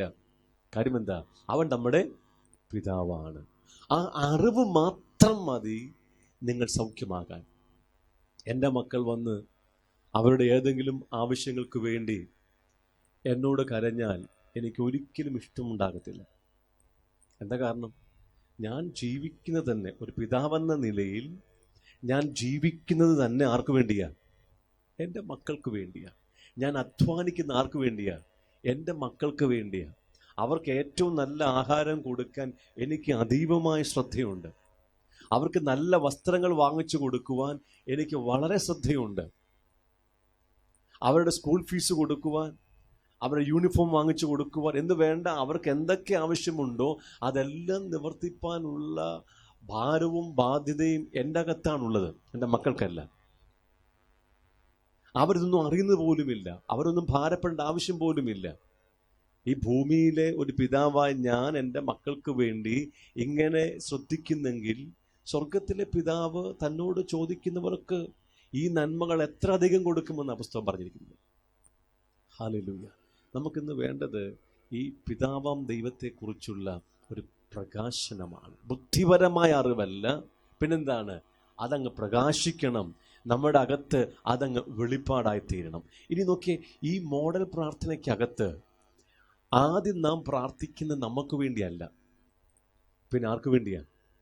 ദൈവത്തിൻ്റെ ആവശ്യങ്ങൾക്ക് വേണ്ടിയാ. പിന്നാണ് നമ്മുടെ ആവശ്യങ്ങൾക്ക് വേണ്ടി പ്രാർത്ഥിക്കുന്നത്. എന്താണ്? നിന്റെ നാമം എന്ത് ചെയ്യണം? വിശുദ്ധീകരിക്കപ്പെടണം. എന്താ അർത്ഥം? ദൈവത്തിൻ്റെ നാമം ഈ ഭൂമിയിൽ വിശുദ്ധീകരിക്കപ്പെടണം. നാം ഒരശുദ്ധി ചെയ്യുമ്പോൾ ദൈവത്തിൻ്റെ നാമത്തിനാണ് എന്തുണ്ടാകുന്നത്? അശുദ്ധി ഉണ്ടാകുന്നത്. നാം നമ്മുടെ ജീവിതത്തിലൂടെ പരിശുദ്ധനായ ദൈവത്തിൻ്റെ നാമത്തെ എന്ത് ചെയ്യണം? വിശുദ്ധീകരിക്കണം. നമ്മുടെ ജീവിതത്തിലൂടെ, ദൈവമക്കളുടെ ജീവിതത്തിലൂടെ. അതാണ് അതിൻ്റെ അർത്ഥം. താഴോട്ട് വായിക്കുമ്പോൾ നിന്റെ രാജ്യം വരണമേ.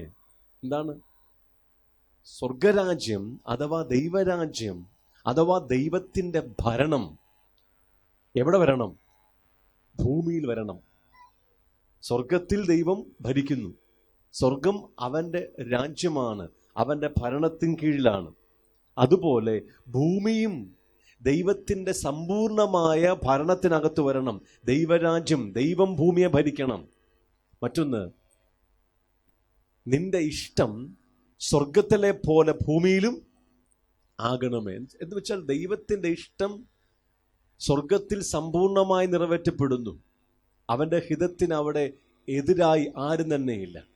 എന്നാൽ ഭൂമിയിൽ ദൈവത്തിൻ്റെ ഹിതം സമ്പൂർണമായി ഇന്ന് നടക്കപ്പെടുന്നില്ല. അതുകൊണ്ട് നാം പ്രാർത്ഥിക്കേണ്ട ആവശ്യമുണ്ട്. സ്വർഗത്തിലെ പോലെ നിന്റെ ഇഷ്ടം എന്ത് ചെയ്യണം? ഭൂമിയിലാകണമേ. അപ്പൊ ആ ആദ്യത്തെ 3 പ്രാർത്ഥനകളും ആർക്ക് വേണ്ടിയുള്ളതാ? ദൈവത്തിനു വേണ്ടിയുള്ളതാ. അപ്പൊ നിവേദന പ്രാർത്ഥനയിൽ പോലും വ്യക്തമാകുന്ന ഒരു കാര്യമുണ്ട്. നമ്മുടെ ശ്രദ്ധ നമ്മുടെ ആവശ്യങ്ങൾക്ക് വേണ്ടിയല്ല, പിന്നെന്താണ്? ദൈവത്തിൻ്റെ ആവശ്യങ്ങൾക്ക് വേണ്ടിയാ, അഥവാ ദൈവരാജ്യത്തിൻ്റെ ആവശ്യങ്ങൾക്ക് വേണ്ടിയാ. അവിടെ ക്രിസ്തു പറഞ്ഞത്, മുമ്പേ അവൻ്റെ രാജ്യവും നീതിയും അന്വേഷിപ്പീൻ. അവൻ്റെ രാജ്യവും നീതിയും അന്വേഷിക്കുന്നവർക്ക് മറ്റൊരു ചുമതലയും കൂടെ ഉണ്ട്. അവൻ്റെ രാജ്യവും ഈ ഭൂമിയിൽ സ്ഥാപിക്കപ്പെടുവാൻ, അവൻ്റെ ഇഷ്ടം ഭൂമിയിൽ സ്ഥാപിക്കപ്പെടുവാൻ നിരന്തരമായി പ്രാർത്ഥിക്കേണ്ടതാണ്. വ്യക്തമാണോ? ഞാൻ പറഞ്ഞ അർത്ഥം മനസ്സിലായോ? അവൻ്റെ രാജ്യവും നീതിയും അന്വേഷിക്കുമ്പോൾ നമ്മുടെ ഭൗതികമായ എല്ലാ ആവശ്യങ്ങളും എന്ത് ചെയ്യും? ദൈവം ചേർത്തു തരും. അതുപോലെ തന്നെ രാജ്യം പ്രാപിച്ച, രാജ്യത്തിൻ്റെ വെളിപ്പാട് ലഭിച്ച നമ്മുടെ നിവേദന പ്രാർത്ഥനയുടെ നിലവാരം മാറി. നമ്മുടെ ഭൗതികമായ ആവശ്യങ്ങൾക്ക് വേണ്ടി അല്ല നാം ആദ്യം പ്രാർത്ഥിക്കുന്നത്, മറിച്ച് ദൈവത്തിൻ്റെ ആവശ്യങ്ങൾക്ക് വേണ്ടിയാണ്. ഓക്കെ, താഴോട്ട് വായിക്കുമ്പോൾ പറയാണ്, ഞങ്ങൾക്ക് ആവശ്യമുള്ള ആഹാരം ഇന്ന് തരണമേ. മറന്നു പോകരുത്, ഒരു ദൈവഭക്തന് ഇന്ന് മാത്രമേ ഉള്ളൂ. അവൻ ഇന്നലകളില്ല, നാളെയില്ല. ഏത് കാര്യത്തില? ഭൗതിക കാര്യത്തിൽ. നമുക്ക് നാളെയുണ്ട്. എന്താ? നമ്മുടെ പ്രത്യാശയ കർത്താവിൻ്റെ വരവും നമ്മുടെ ദൈവരാജ്യ പ്രവേശനവും ദൈവ തേജസ് പ്രാപിക്കുന്നതൊക്കെ നമ്മുടെ ഭാവിയാണ്. ഇവിടെ അതല്ല അർത്ഥം. നിങ്ങളുടെ ഭൗതികമായ ആവശ്യങ്ങളിൽ നിങ്ങൾക്ക് ഇന്നലകളില്ല. ഇന്നലത്തെ കാര്യങ്ങളെക്കുറിച്ചോർത്ത് നിങ്ങൾ ഭാരപ്പെടേണ്ട ആവശ്യമില്ല. ഇന്നലകളിൽ ജീവിക്കുന്നവൻ, ഇന്നലത്തെ കാര്യങ്ങളെക്കുറിച്ചോർത്ത് ഭാരപ്പെടുന്നവൻ നിരാശയിലാകും. വലിയൊരു കൂട്ടം ജനവും നിരാശയില്ല. അത് തന്നെയാണ് രോഗങ്ങളുടെ, തകർച്ചകളുടെ മൂലകാരണം. അടുത്തൊരു കൂട്ടം ആൾക്കാർ നാളെക്കുറിച്ചാണ്. കുഞ്ഞ് ജനിച്ചില്ല, പെൺകുട്ടിയാണ് നിങ്ങൾ ചിന്തിച്ചു. 22 വർഷം കഴിയുമ്പോൾ അവളെ കെട്ടിക്കേണ്ട ഭാരം ഇപ്പോഴേ തുടങ്ങിയിരിക്കുക. ആകുല ചിന്ത. നാളെയെക്കുറിച്ച് അല്ലെ, നാളുകളിൽ ജീവിക്കുന്നവൻ എപ്പോഴും ടെൻഷനിലായിരിക്കും, ഭാരത്തിലായിരിക്കും. ഇന്നലകളിൽ ജീവിക്കുന്നവൻ നിരാശയിലായിരിക്കും. നാളുകളിൽ ജീവിക്കുന്നവൻ ടെൻഷനിലായിരിക്കും, ആകുല ചിന്തകളിലായിരിക്കും. പക്ഷെ കർത്താവ് പറയുന്നത്, ഇന്ന്, ടുഡേ, നിങ്ങൾ ആ വെളിപ്പാടിൽ എത്തിക്കഴിഞ്ഞാൽ നിങ്ങൾ സൗഖ്യം പ്രാപിക്കും. പിന്നെ നമ്മളങ്ങ് ഭാരപ്പെട്ടിട്ടല്ലേ ഭൂമി അതിൻ്റെ അച്ചുതണ്ടിന്മേൽ കറങ്ങുന്നത്. നമ്മുടെ ഭാരം കണ്ടാൽ അതാണ് എനിക്ക് തോന്നുന്നത്. നിങ്ങൾ ഭാരപ്പെട്ടില്ലായിരുന്നെങ്കിൽ ഈ പോകുന്ന പ്ലെയിനുകളെല്ലാം താഴെ വീണേനായിരുന്നു. മനസ്സിലായില്ല? ഇന്ന് ജീവിക്കണം, ഇന്ന്, ടുഡേ. ഇന്നത്തെ ആവശ്യം മാത്രം നിങ്ങൾ അറിഞ്ഞാൽ മതി. ദൈവം അങ്ങനെയാണ് തൻ്റെ മക്കളെ കരുതുന്നത്, അല്ലേ? ഈ ഇരിക്കുന്ന കുഞ്ഞുങ്ങൾക്കൊക്കെ നാളെക്കുറിച്ച് വല്ല ഭാരമുണ്ടോ? ഉണ്ടോ ഇല്ലയോ? ഇല്ല. അങ്ങനെ ജീവിപ്പാനാണ് ദൈവം നമ്മെക്കുറിച്ച് ആഗ്രഹിക്കുന്നത്. കരുവെന്താ? അവൻ നമുക്ക് വേണ്ടി കരുതുന്നു. അവൻ നമ്മുടെ പിതാവാണ്. നമ്മൾ ചോദിക്കും മുമ്പ് തന്നെ നമ്മുടെ ആവശ്യങ്ങളെ അവൻ എന്ത് ചെയ്യുന്നു? അറിയുന്നു. എനിക്കറിയാം, ഞാൻ പറയുന്ന കാര്യങ്ങൾ വളരെ ലളിതമായ കാര്യങ്ങളാണ്. പക്ഷേ നിങ്ങളുടെ അകത്ത് അത് സൗഖ്യത്തെ കൊണ്ടുവരുന്നുണ്ട്, വിടുതൽ കൊണ്ടുവരണം. വിടുതൽ ഉണ്ടാകണം. നമ്മുടെ ഭാരങ്ങൾ മാറിപ്പോകണം. ഇവിടെ ഇരിക്കുന്ന ബഹുഭൂരിപക്ഷം ആൾക്കാരെ ഞാൻ നോക്കുമ്പോൾ കാണുന്നത് ഈ ഭാരമാണ്. ഇവിടെ ഇരിക്കുന്ന 98% ആൾക്കാരും ഭാരത്തിലാണ്. അതുകൊണ്ട് ഞാൻ ഈ ഭാഗം എടുത്ത് അധികമായി പറയുന്നത്. കടഭാരം, സാമ്പത്തിക ഭാരം, ജോലി ഭാരം, മക്കളെക്കുറിച്ചുള്ള ഭാരം, വീടിനെക്കുറിച്ചുള്ള ഭാരം. ഈ ദൈവമക്കൾ ഡിക്ഷണറിയിൽ ഇല്ലാത്ത കുറേ പദങ്ങൾ ഉണ്ടാക്കിയെടുത്തിട്ടുണ്ട്. നമ്മൾ ഭയങ്കര ഭാഷാ സമ്പന്നരാണ്. ഭാഷയ്ക്ക് സമ്പത്ത് കൂട്ടുക, നമ്മൾ പദങ്ങൾ കൂട്ടിക്കൊടുക്കുന്നവരാ. കടഭാരം, ഇതൊന്നും ലോകത്തിലെ മനുഷ്യൻ പറയത്തില്ല. ആര് പറഞ്ഞതാണ്? ദൈവമക്കളുടെ പദങ്ങളാണ്. ഇത് നമ്മളൊരു സ്റ്റൈലാ. എല്ലാ ഞായറാഴ്ച എഴുന്നേറ്റ് നിന്ന് കർത്താവിൻ്റെ ദാസി പടിയാട്ടി കഴിഞ്ഞ ആഴ്ച മുഴുവനും ഭാരത്തിലായിരുന്നു, വലിയ ഞെരുക്കത്തിലും സങ്കടത്തിലും ഒക്കെ ആയിരുന്നു. കർത്താവ് പ്രാർത്ഥന കേട്ടു, മൊത്തം കേട്ടില്ല, ഇനിയും കുറെ ഭാരമുണ്ട്, ദൈവസഭ അടിയനെ വഹിച്ചുകൊണ്ട് പ്രാർത്ഥിക്കണം എന്നൊക്കെ പറയുമ്പോൾ സഭയെല്ലാം അങ്ങ് സ്തോത്രം ചെയ്യുക. അവിടെ ഞാനാണ് പാസ്റ്ററെങ്കിൽ വാ തുറന്ന് ശാസിക്കും. എന്താ? കർത്താവിൻ്റെ വചനമൊക്കെ ലംഘിക്കില്ലയോ? നാളെക്കുറിച്ച് ഭാരപ്പെടരുത്, നാളെക്കുറിച്ച് ആകുല ചിന്തരാകരുത് എന്നുള്ള വചനം ലംഘിക്കല്ലയോ സഹോദരി? നിങ്ങൾക്ക് മനസ്സിലായില്ല. ഒന്നിനെക്കുറിച്ചും വിചാരപ്പെടരുത് എന്നുള്ള കൽപ്പനയെ ലംഘിക്കുമല്ലയോ എന്ന്. അതുകൊണ്ടാണ് ഞാൻ ശാസിക്കുമെന്ന് പറഞ്ഞത്. എന്താ ഈ ഭാരമൊക്കെ വരാൻ കാരണം? വളരെ ലളിതമായ ഒറ്റ ഉദാഹരണമേ ഉള്ളൂ, ഒറ്റ മറുപടിയേ ഉള്ളൂ. സ്വർഗത്തിലെ അപ്പനെ ഇന്ന് വരെ നിങ്ങളുടെ അപ്പനായിട്ട് നിങ്ങൾ അറിഞ്ഞിട്ടില്ല. നിങ്ങളത് അറിഞ്ഞു കഴിഞ്ഞാൽ ഞാൻ പറയുന്നു, നമ്മുടെ എല്ലാ ആവശ്യങ്ങളിലും ദൈവത്തിൻ്റെ ക്രമമായ ഇടപെടൽ കാണാൻ പറ്റും. നിങ്ങൾ ചോദിക്കാതെ തന്നെ നിങ്ങൾക്ക് വേണ്ടി പ്രവർത്തിക്കുന്ന പിതാവിനെ കാണാൻ പറ്റും. ആ പിതാവിനെ കുറിച്ചുള്ള പ്രകാശനം ഉണ്ടായാൽ നിങ്ങളുടെ ഭാരം മാറിപ്പോകുക. പിന്നെ ഭാരം അവിടെ ഇരിക്കത്തില്ല ബ്രദറെ. ഞാൻ പറഞ്ഞത്, എൻ്റെ ഈ ഇരിക്കുന്ന കുഞ്ഞുങ്ങൾക്കൊന്നും ജീവിതത്തെക്കുറിച്ച് ഭാരമുണ്ടോ? എന്താ? അവർക്ക് അവരുടെ പിതാവിനെ അറിയാം. അതുകൊണ്ടാണ് ഞാൻ മറന്നു പോകരുത്, ഇന്ന് ജീവിക്കുന്നവരാണ്. അപ്പോൾ നിവേദന പ്രാർത്ഥനകളിൽ വളരെ പ്രധാനപ്പെട്ടതാണിത്. നമ്മുടെ ആവശ്യങ്ങൾക്ക് വേണ്ടി, നാം ഇന്നത്തെ ആവശ്യങ്ങൾക്ക് വേണ്ടി നാം പ്രാർത്ഥിക്കുന്നവരാണ് എന്ന് മറന്നു പോകരുത്. താഴോട്ട് ആ പ്രാർത്ഥനകളെക്കുറിച്ച് കർത്താവ് പറഞ്ഞു വന്ന് 25-ാം വാക്യത്തിലെത്തുമ്പോൾ, 25-ാം വാക്യത്തിൽ, അതുകൊണ്ട് ഞാൻ നിങ്ങളോട് പറയുന്നത്, എന്ത് തിന്നും എന്ത് കുടിക്കും എന്ന് നിങ്ങളുടെ ജീവനായി കൊണ്ടും എന്ത് ഉടുക്കുമെന്ന് ശരീരത്തിനായി കൊണ്ടും വിചാരപ്പെടരുത്. ഭൗതികത്തെക്കുറിച്ച്, ഭൗതിക ആവശ്യങ്ങളെക്കുറിച്ച് ഭാരപ്പെടുവാൻ ദൈവം ആഗ്രഹിക്കുന്നില്ല. വിചാരപ്പെടരുത് എന്നുള്ളതിൻ്റെ അർത്ഥം അറിയാമോ? ആകുല ചിത്തരാകരുന്ന. നാളെക്കുറിച്ച് ചിന്തിക്കരുത് എന്ന് പുസ്തകം പറഞ്ഞിട്ടില്ല. ചിന്തിക്കണം, തെറ്റല്ല. പക്ഷെ നാളെക്കുറിച്ച് എന്ത് ചെയ്യരുത്? ആകുല ചിത്തരാകരുത്. അതാണ് കൃത്യമായ പദം.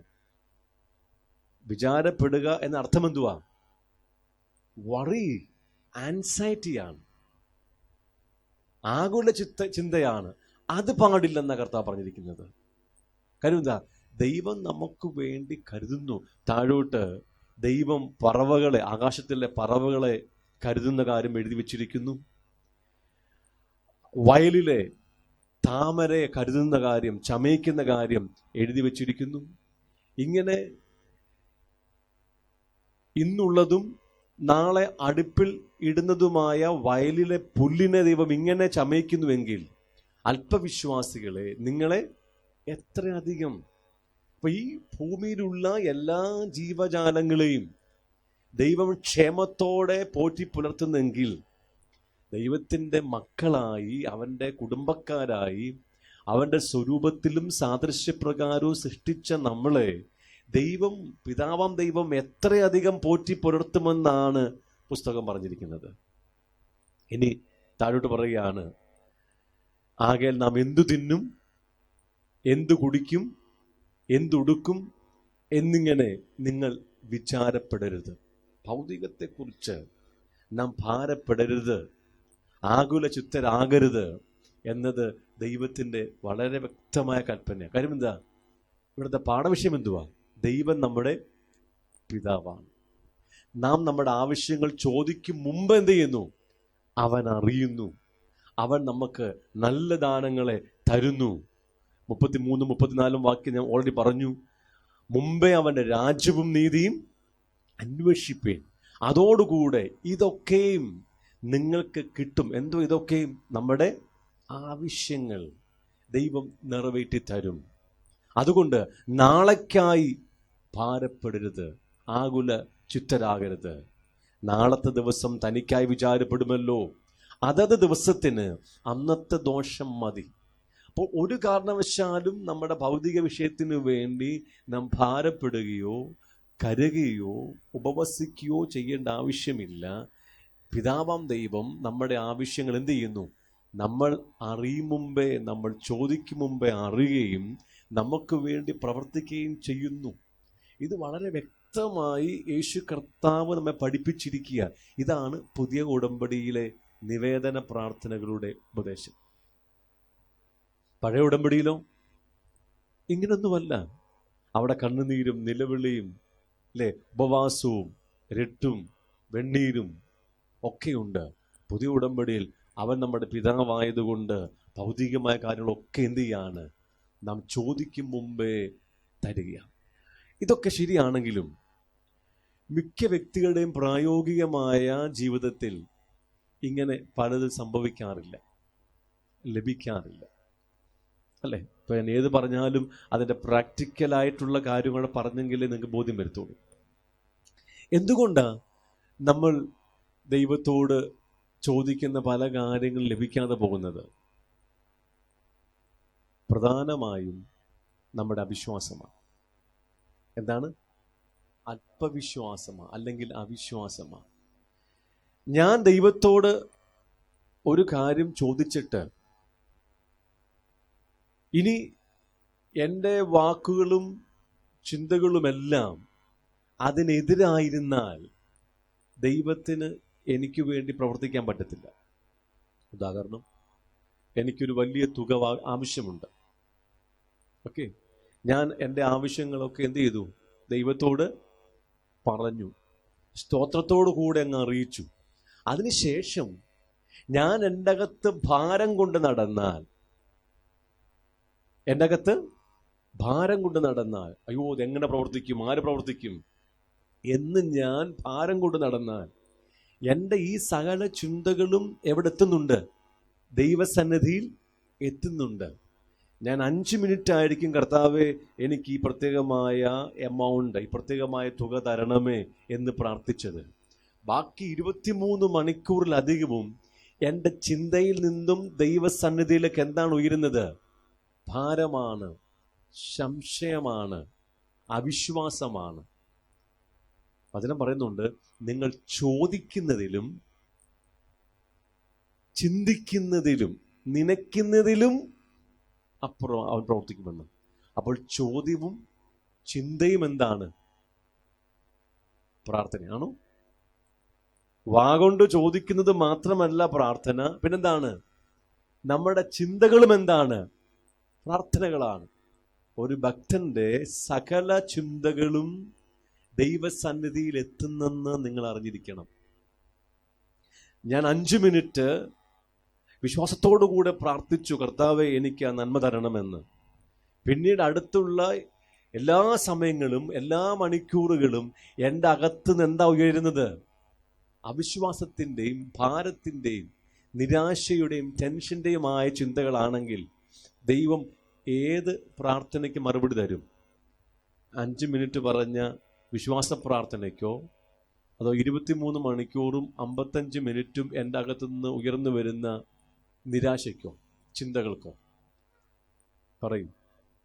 അതുകൊണ്ട് തന്നെ ദൈവത്തിന് നമ്മുടെ പ്രാർത്ഥനയ്ക്ക് മറുപടി തരാൻ കഴിയുന്നില്ല. രണ്ടാമത്തെ കാരണം നിങ്ങൾ അറിഞ്ഞിരിക്കേണ്ടത്, ദൈവം നമ്മുടെ ആവശ്യങ്ങളാണ് നിറവേറ്റുന്നത്, നമ്മുടെ എല്ലാ ആഗ്രഹങ്ങളും നിറവേറ്റത്തില്ല. ഓക്കെ, ദൈവം നമ്മുടെ ആവശ്യങ്ങൾ നിറവേറ്റും, നമ്മുടെ എല്ലാ ആഗ്രഹങ്ങളും നിറവേറ്റത്തില്ല. ഓരോ വ്യക്തിക്കും അവൻ്റെ ജീവിതത്തിൻ്റെ സ്റ്റാൻഡേർഡിനൊത്തവണ്ണമുള്ള ആവശ്യങ്ങളുണ്ട്.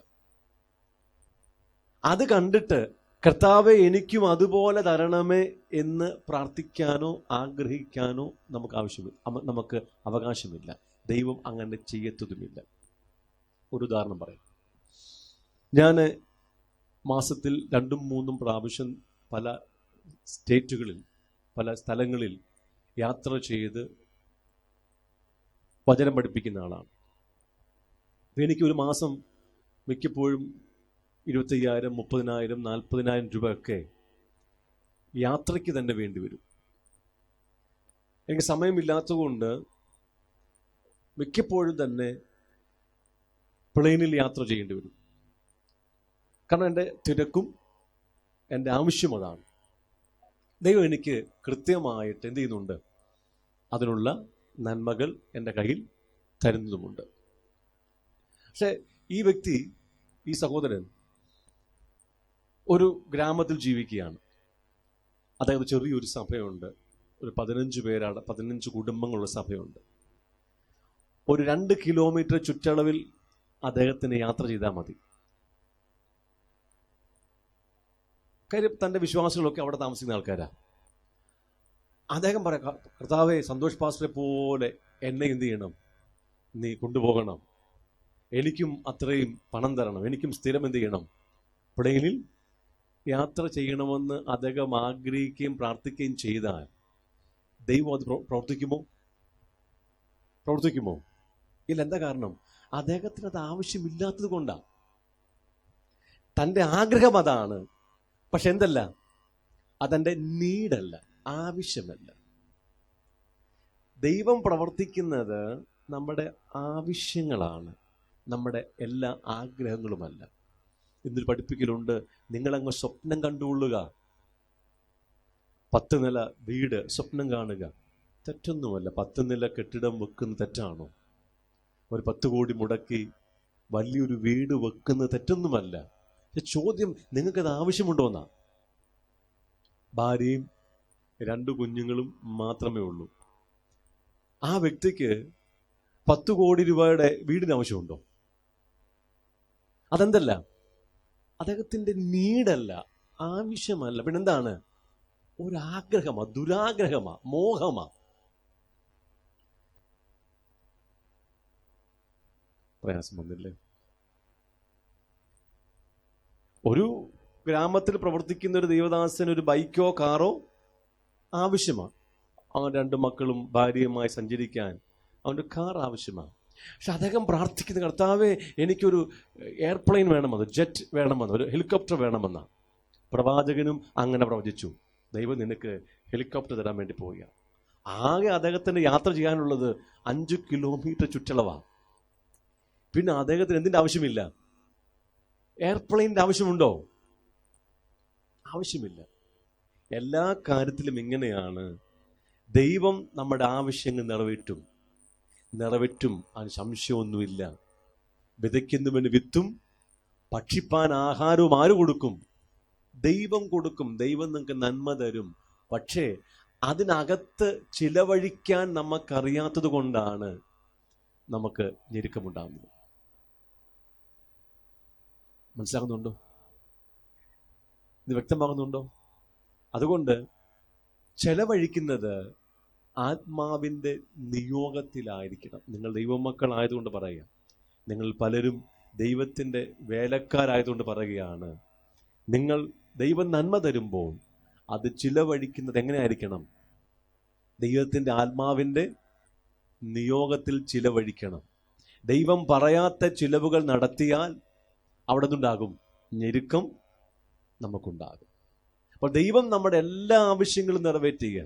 ഏതെങ്കിലും ആവശ്യം നിറവേറ്റുന്നില്ലെങ്കിൽ ഓർത്തോണം, അത് നമുക്ക് ആവശ്യമല്ലാത്തത് കൊണ്ടാണ്, നമ്മുടെ ആഗ്രഹമാണ്, അല്ലെങ്കിൽ മറ്റൊരു വ്യക്തിക്ക് അതുണ്ട്, അതുകൊണ്ട് നമ്മൾ ആഗ്രഹിക്കുന്നത് കൊണ്ടാണ് നമുക്ക് ഭാരമുണ്ടാകുന്നത്.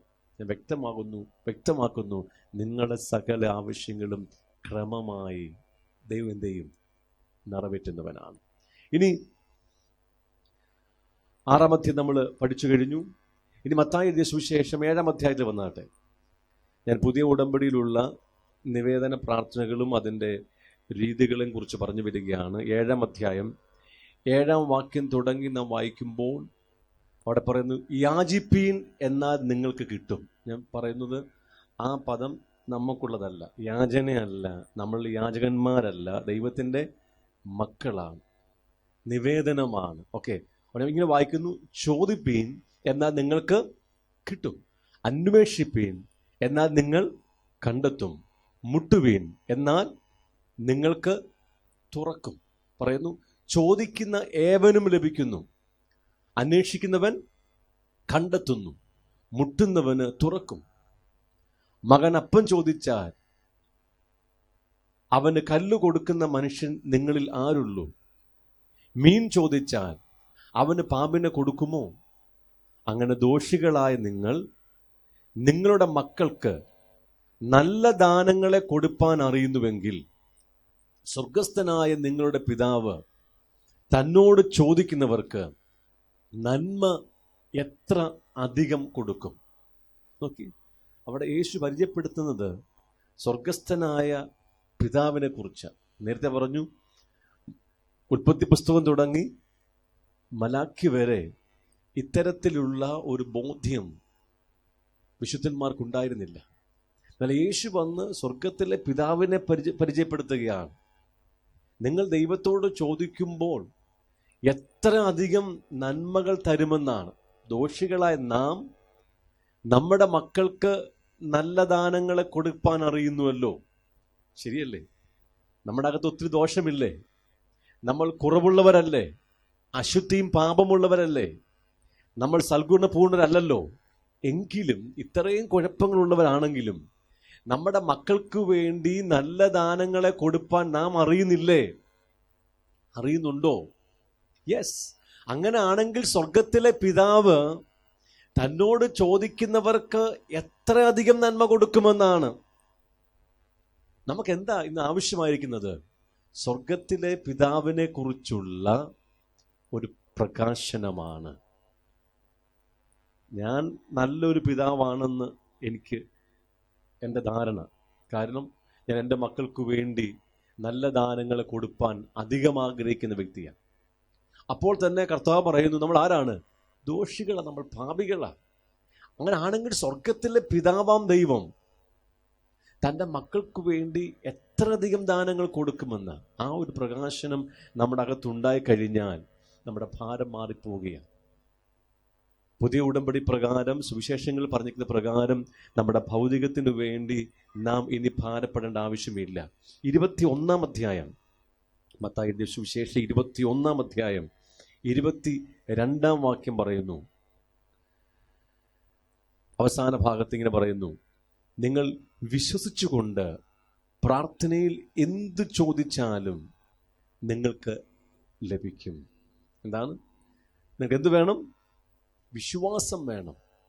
ആ വിശ്വസിച്ചുകൊണ്ട് പ്രാർത്ഥനയിൽ നിങ്ങൾ എന്തു ചോദിച്ചാലും നിങ്ങൾക്ക് ലഭിക്കും.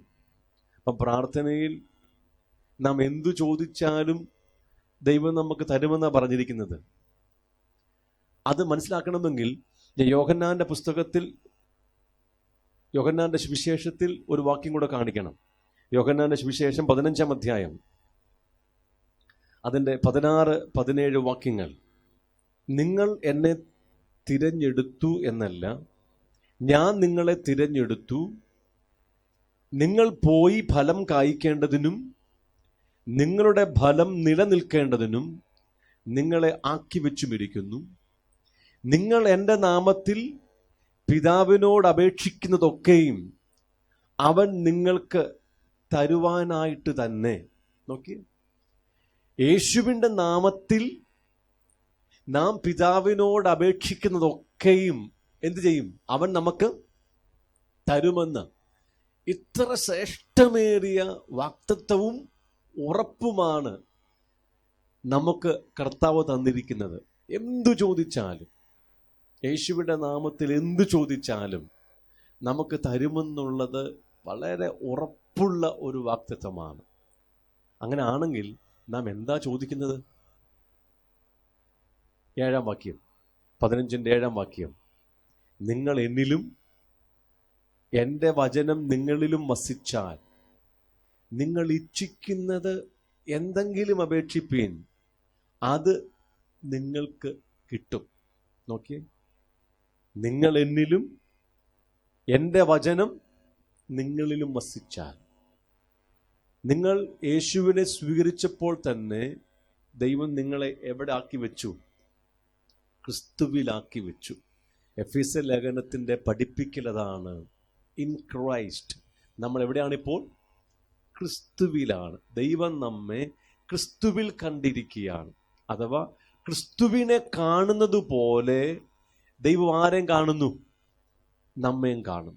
അത് നമുക്ക് ക്രിസ്തുവിലുള്ള സ്ഥാനമാണ്. ഇനി ഈ ക്രിസ്തുവിൻ്റെ വചനം എവിടെ വസിക്കണം? നമ്മുടെ അകത്ത് വസിക്കണം. വചനം എവിടെ വന്നു? നമ്മുടെ അകത്ത് വന്നു. ഇനി നിങ്ങൾ എന്തെങ്കിലും അപേക്ഷിച്ചാൽ അത് നിങ്ങൾക്ക് കിട്ടും. എന്താ അർത്ഥം? നമ്മുടെ അകത്തു വന്ന വചനപ്രകാരമാണ് നമ്മൾ ഇനി ചോദിക്കാൻ പോകുന്നത്. എൻ്റെ അകത്ത് വന്ന വചനം ഒന്നിനെക്കുറിച്ചും വിചാരപ്പെടരുത്, നാളെക്കുറിച്ച് ആകുല ചിത്തരാകരുത് എന്നുള്ള വചനമാണ് അകത്ത് വന്നത്. ഇനി എൻ്റെ പ്രാർത്ഥന എന്തുവാ? ആ വചനപ്രകാരമാകത്തില്ലേ? എന്തുവാ? കർത്താവേ, എൻ്റെ ഭാരമെല്ലാം എന്ത് ചെയ്യണം? മാറ്റിത്തരണം. ആ അപേക്ഷ ദൈവം കേട്ടു. നിങ്ങളുടെ ഭാരം മാറിപ്പോകും. പോരാ, നിങ്ങളുടെ അകത്ത് വന്ന വചനം പാപമോചനത്തിൻ്റെ വചനമാണ്. നിങ്ങൾ പാപിയായിരുന്നു, ഒരിക്കൽ വചനം കേട്ടു, തൻ്റെ പുത്രനായ യേശുവിൻ്റെ രക്തം സകല പാപവും പോക്കി എന്ത് ചെയ്യുന്നു? നിങ്ങളെ ശുദ്ധീകരിക്കുന്നു. വചനം എവിടെ വന്നു? നിങ്ങളുടെ അകത്ത് വന്നു. ആ വചനം അകത്ത് വന്നപ്പോൾ നിങ്ങൾ എന്ത് ചോദിച്ചു? കർത്താവേ, എൻ്റെ പാപം മോചിക്കണമേ. ദൈവം എന്ത് ചെയ്തു? ആ വചനപ്രകാരം നിങ്ങളുടെ പ്രാർത്ഥന അങ്ങ് കേട്ടു. അടുത്ത വചനം വന്നു. ദൈവം പാപത്തിന്റെ ശിക്ഷ ആരുടെ മേൽ കൊടുത്തു? യേശുവിന് കൊടുത്തു. നമ്മൾ എന്ത് ചെയ്തു? ശിക്ഷയിൽ നിന്നും വിടുവിച്ചു, രക്ഷിച്ചിരിക്കുന്നു എന്ന തിരുവചനം അകത്തു വന്നു. അത് വസിക്കാൻ തുടങ്ങി. നാം എന്ത് പറഞ്ഞു? കർത്താവേ, നീ എന്നെ എന്ത് ചെയ്യണം? രക്ഷിക്കണം. അല്ലെങ്കിൽ രക്ഷിച്ചതിനായി നന്ദി എന്ന് പറയുമ്പോൾ നാം എന്തനുഭവിക്കാൻ തുടങ്ങി? രക്ഷ അനുഭവിക്കാൻ തുടങ്ങി. പരിശുദ്ധാത്മാവിനെ തരുമെന്നുള്ള വാഗ്ദത്ത വചനം നമ്മുടെ അകത്ത് വന്നു. ആ വചനം നമ്മുടെ അകത്ത് വസിച്ചു. നാം എന്ത് ചോദിച്ചു? കർത്താവേ, എനിക്ക് എന്ത് തരണം? പരിശുദ്ധാത്മാവിനെ തരണം. അതങ്ങ് ലഭിച്ചു. കണ്ടോ നിങ്ങൾ വചനം? വിശുദ്ധീകരിക്കുന്ന വചനം. ദൈവം നിങ്ങളെ പൂർണ്ണമായി വിശുദ്ധീകരിക്കും എന്നുള്ളൊരു വചനം എവിടെ വന്നു? നിങ്ങളുടെ അകത്ത് വന്നു. ഇനി എന്ത് പ്രാർത്ഥിക്കുന്നത്? കർത്താവേ, എന്നെ എന്ത് ചെയ്യണം? പൂർണ്ണമായിട്ട് വിശുദ്ധീകരിക്കണമേ. ദൈവം നമ്മെ ക്രിസ്തുവിൻ്റെ സമ്പൂർണതയായ പ്രായത്തിൻ്റെ അളവ് പ്രാപിക്കുവോളം നമ്മളെ വളർത്തുമെന്ന് ഒരു വചനം അകത്ത് വന്നു. ഇനി നിങ്ങളുടെ പ്രാർത്ഥന എന്തുവാ? കർത്താവേ, എന്നെ ആരെപ്പോലെ ആക്കണം? യേശുവിനെ പോലെ ആക്കണം. യേശുവിൻ്റെ സർവസമ്പൂർണതയിലേക്ക് എന്ത് ചെയ്യണം? വളരുവാൻ അങ്ങനെ സഹായിക്കണം. നിത്യരാജ്യത്തിൻ്റെ ഒരു വചനം നിങ്ങളുടെ അകത്ത് വന്നു. അവൻ നമുക്ക് വേണ്ടി ഒരു രാജ്യമൊരുക്കുന്നു. ദൈവം ശില്പിയായി നിർമ്മിച്ചതും അടിസ്ഥാനം ഉള്ളതുമായ ഒരു നഗരമുണ്ട്. അത് നമുക്ക് തരുമെന്ന് ഉള്ളൊരു വാഗ്ദത്ത വചനം നമ്മുടെ അകത്ത് വന്നു. ഈ എൻ്റെ പിതാവിൻ്റെ ഭവനത്തിൽ എന്തുണ്ട്? അനേകമായ വാസസ്ഥലങ്ങളുണ്ട്. ഞാൻ നിങ്ങൾക്ക് എന്ത് ചെയ്യുന്നു? സ്ഥലമൊരുക്കാൻ വേണ്ടി പോകുന്നു. ആ വചനം നമ്മുടെ അകത്ത് വന്നു. ഇനി എന്തു പ്രാർത്ഥന? കർത്താവേ, നിന്റെ രാജ്യം എനിക്ക് തരണമേ. അതങ്ങ് ലഭിക്കും. മനസ്സിലായില്ലേ? ഈ എന്ത് ചോദിച്ചാലും എന്ന് ചിന്തിക്കുമ്പം നമ്മുടെ ധാരണ എന്തുവാ? ഈ ഭൂമിയിലെ നന്മകളെ കുറിച്ച് മാത്രമാണ്. നമുക്കതല്ലേ ചിന്തിക്കാൻ പറ്റൂ. നമുക്ക് ഇവിടുത്തെ ഭൗതികമായ കാര്യങ്ങളിൽ ചിന്തിക്കാൻ പറ്റൂ. എന്നാൽ പുസ്തകം പറയുന്നത് ദൈവത്തിന്റെ വചനം നമ്മുടെ അകത്ത് വന്നാൽ ഇനി നമ്മൾ പ്രാർത്ഥിക്കുന്നതെല്ലാം എന്തായിരിക്കും? ആ വചനമായിരിക്കും, വചനപ്രകാരമായിരിക്കും. അങ്ങനെ പ്രാർത്ഥിക്കുമ്പോൾ ആ വചനം എന്തു പറഞ്ഞിരിക്കുന്നുവോ അത് ദൈവം നമ്മുടെ അകത്ത് തരികയാ, നമുക്ക് വേണ്ടി തരികയാ. ജയാളികളെ കുറിച്ച് പുസ്തകം പറഞ്ഞിരിക്കുന്നു. പാപത്തെ ജയിക്കുന്ന വിജയകരമായ ജീവിതത്തെക്കുറിച്ച് പുസ്തകം പറഞ്ഞിരിക്കുന്നു. നിങ്ങളുടെ ജഡത്തെ ജയിക്കുന്ന വിജയകരമായ ആത്മീയ ജീവിതത്തെക്കുറിച്ച് പുസ്തകം പറഞ്ഞിരിക്കുന്നു. ലോകത്തെ ജയിക്കുന്ന വിജയകരമായ ജീവിതത്തെക്കുറിച്ച് പുസ്തകത്തിൽ വചനം പറഞ്ഞിരിക്കുന്നു. പിശാചിന്റെ സകല തന്ത്രങ്ങളെയും പരീക്ഷകളെയും ജയിച്ച് ജയാളികളാകുന്നതിനെ കുറിച്ച് പുസ്തകം പറഞ്ഞിരിക്കുന്നു. ആ വചനം എവിടെ വന്നു? എൻ്റെ അകത്ത് വന്നപ്പോൾ ഇനി എൻ്റെ പ്രാർത്ഥന എന്തുവാ? കർത്താവേ, എന്നെ പാപത്തിന്റെ മേൽ ജയാളിയാക്കണം, ലോകത്തിന്റെ മേൽ എന്നെ ജയിക്കുവാൻ സഹായിക്കണം, പിശാചിന്റെ തന്ത്രങ്ങളെ ജയിപ്പാൻ എനിക്ക് കൃപ തരണം. ഇങ്ങനെ പ്രാർത്ഥിക്കുമ്പോൾ വചനപ്രകാരം അഥവാ അവന്റെ ഇഷ്ടപ്രകാരം നാം പ്രാർത്ഥിക്കുന്നത് കൊണ്ട് ദൈവം എന്ത് ചെയ്യുന്നു? നമ്മുടെ പ്രാർത്ഥന കേൾക്കുന്നു. നിങ്ങൾ രോഗിയായി തീർന്നു, നിങ്ങളത്തൊരു വചനം വന്നു, അവൻ എന്നെ സൗഖ്യമാക്കുന്ന യഹോവ. അടുത്ത വചനം വന്നു, ഞാൻ നിന്റെ മുറിവുകളെ പൊറുപ്പിച്ച് നിനക്ക് ആരോഗ്യം വരുത്തുമെന്ന് യഹോവയുടെ അരുളപ്പാട്. ഇങ്ങനെ ഏതെങ്കിലും ഒരു വചനം അകത്ത് വന്നപ്പോൾ ആ വചനം നമ്മിൽ വസിച്ചതുകൊണ്ട് നാം ആ വചനപ്രകാരം എന്ത് ചെയ്തു? ദൈവത്തോട് പ്രാർത്ഥിച്ചു. നമുക്ക് എന്ത് വന്നു? സൗഖ്യം വന്നു. അതാണ് നിങ്ങൾ എൻ്റെ നാമത്തിൽ എന്തു ചോദിച്ചാലും എന്തപേക്ഷിച്ചാലും തരുമെന്ന് പറഞ്ഞതിൻ്റെ അർത്ഥം. അതെവിടെ ഉണ്ടാകണം? തിരുവചനത്തിൽ ഉണ്ടാകണം. ആ വചനം എവിടെ വരണം? നമ്മുടെ അകത്ത് വന്ന് പ്രകാശിച്ച് അത് വെളിപ്പാടായി തീരുമ്പോൾ നാം പിന്നെ പ്രാർത്ഥിക്കുന്നതെല്ലാം ആ വചനത്തിൻ്റെ അടിസ്ഥാനത്തില്ല. ആ ദൈവത്തിൻ്റെ ഇഷ്ടമായതുകൊണ്ട്, ആ ദൈവത്തിൻ്റെ ഹിതമായതുകൊണ്ട് നിശ്ചയമായും ദൈവം പ്രവർത്തിക്കും. ഞാൻ പറയുന്ന കാര്യങ്ങൾ നിങ്ങൾക്ക് മനസ്സിലാകുന്നുണ്ടോ? യെസ്. പുതിയ ഉടമ്പടിയിൽ സുവിശേഷങ്ങളിൽ പറഞ്ഞിരിക്കുന്ന നിവേദന പ്രാർത്ഥനയുടെ നിലവാരം ഇതാണ്. വചനപ്രകാരമുള്ള പ്രാർത്ഥനകളാണ്.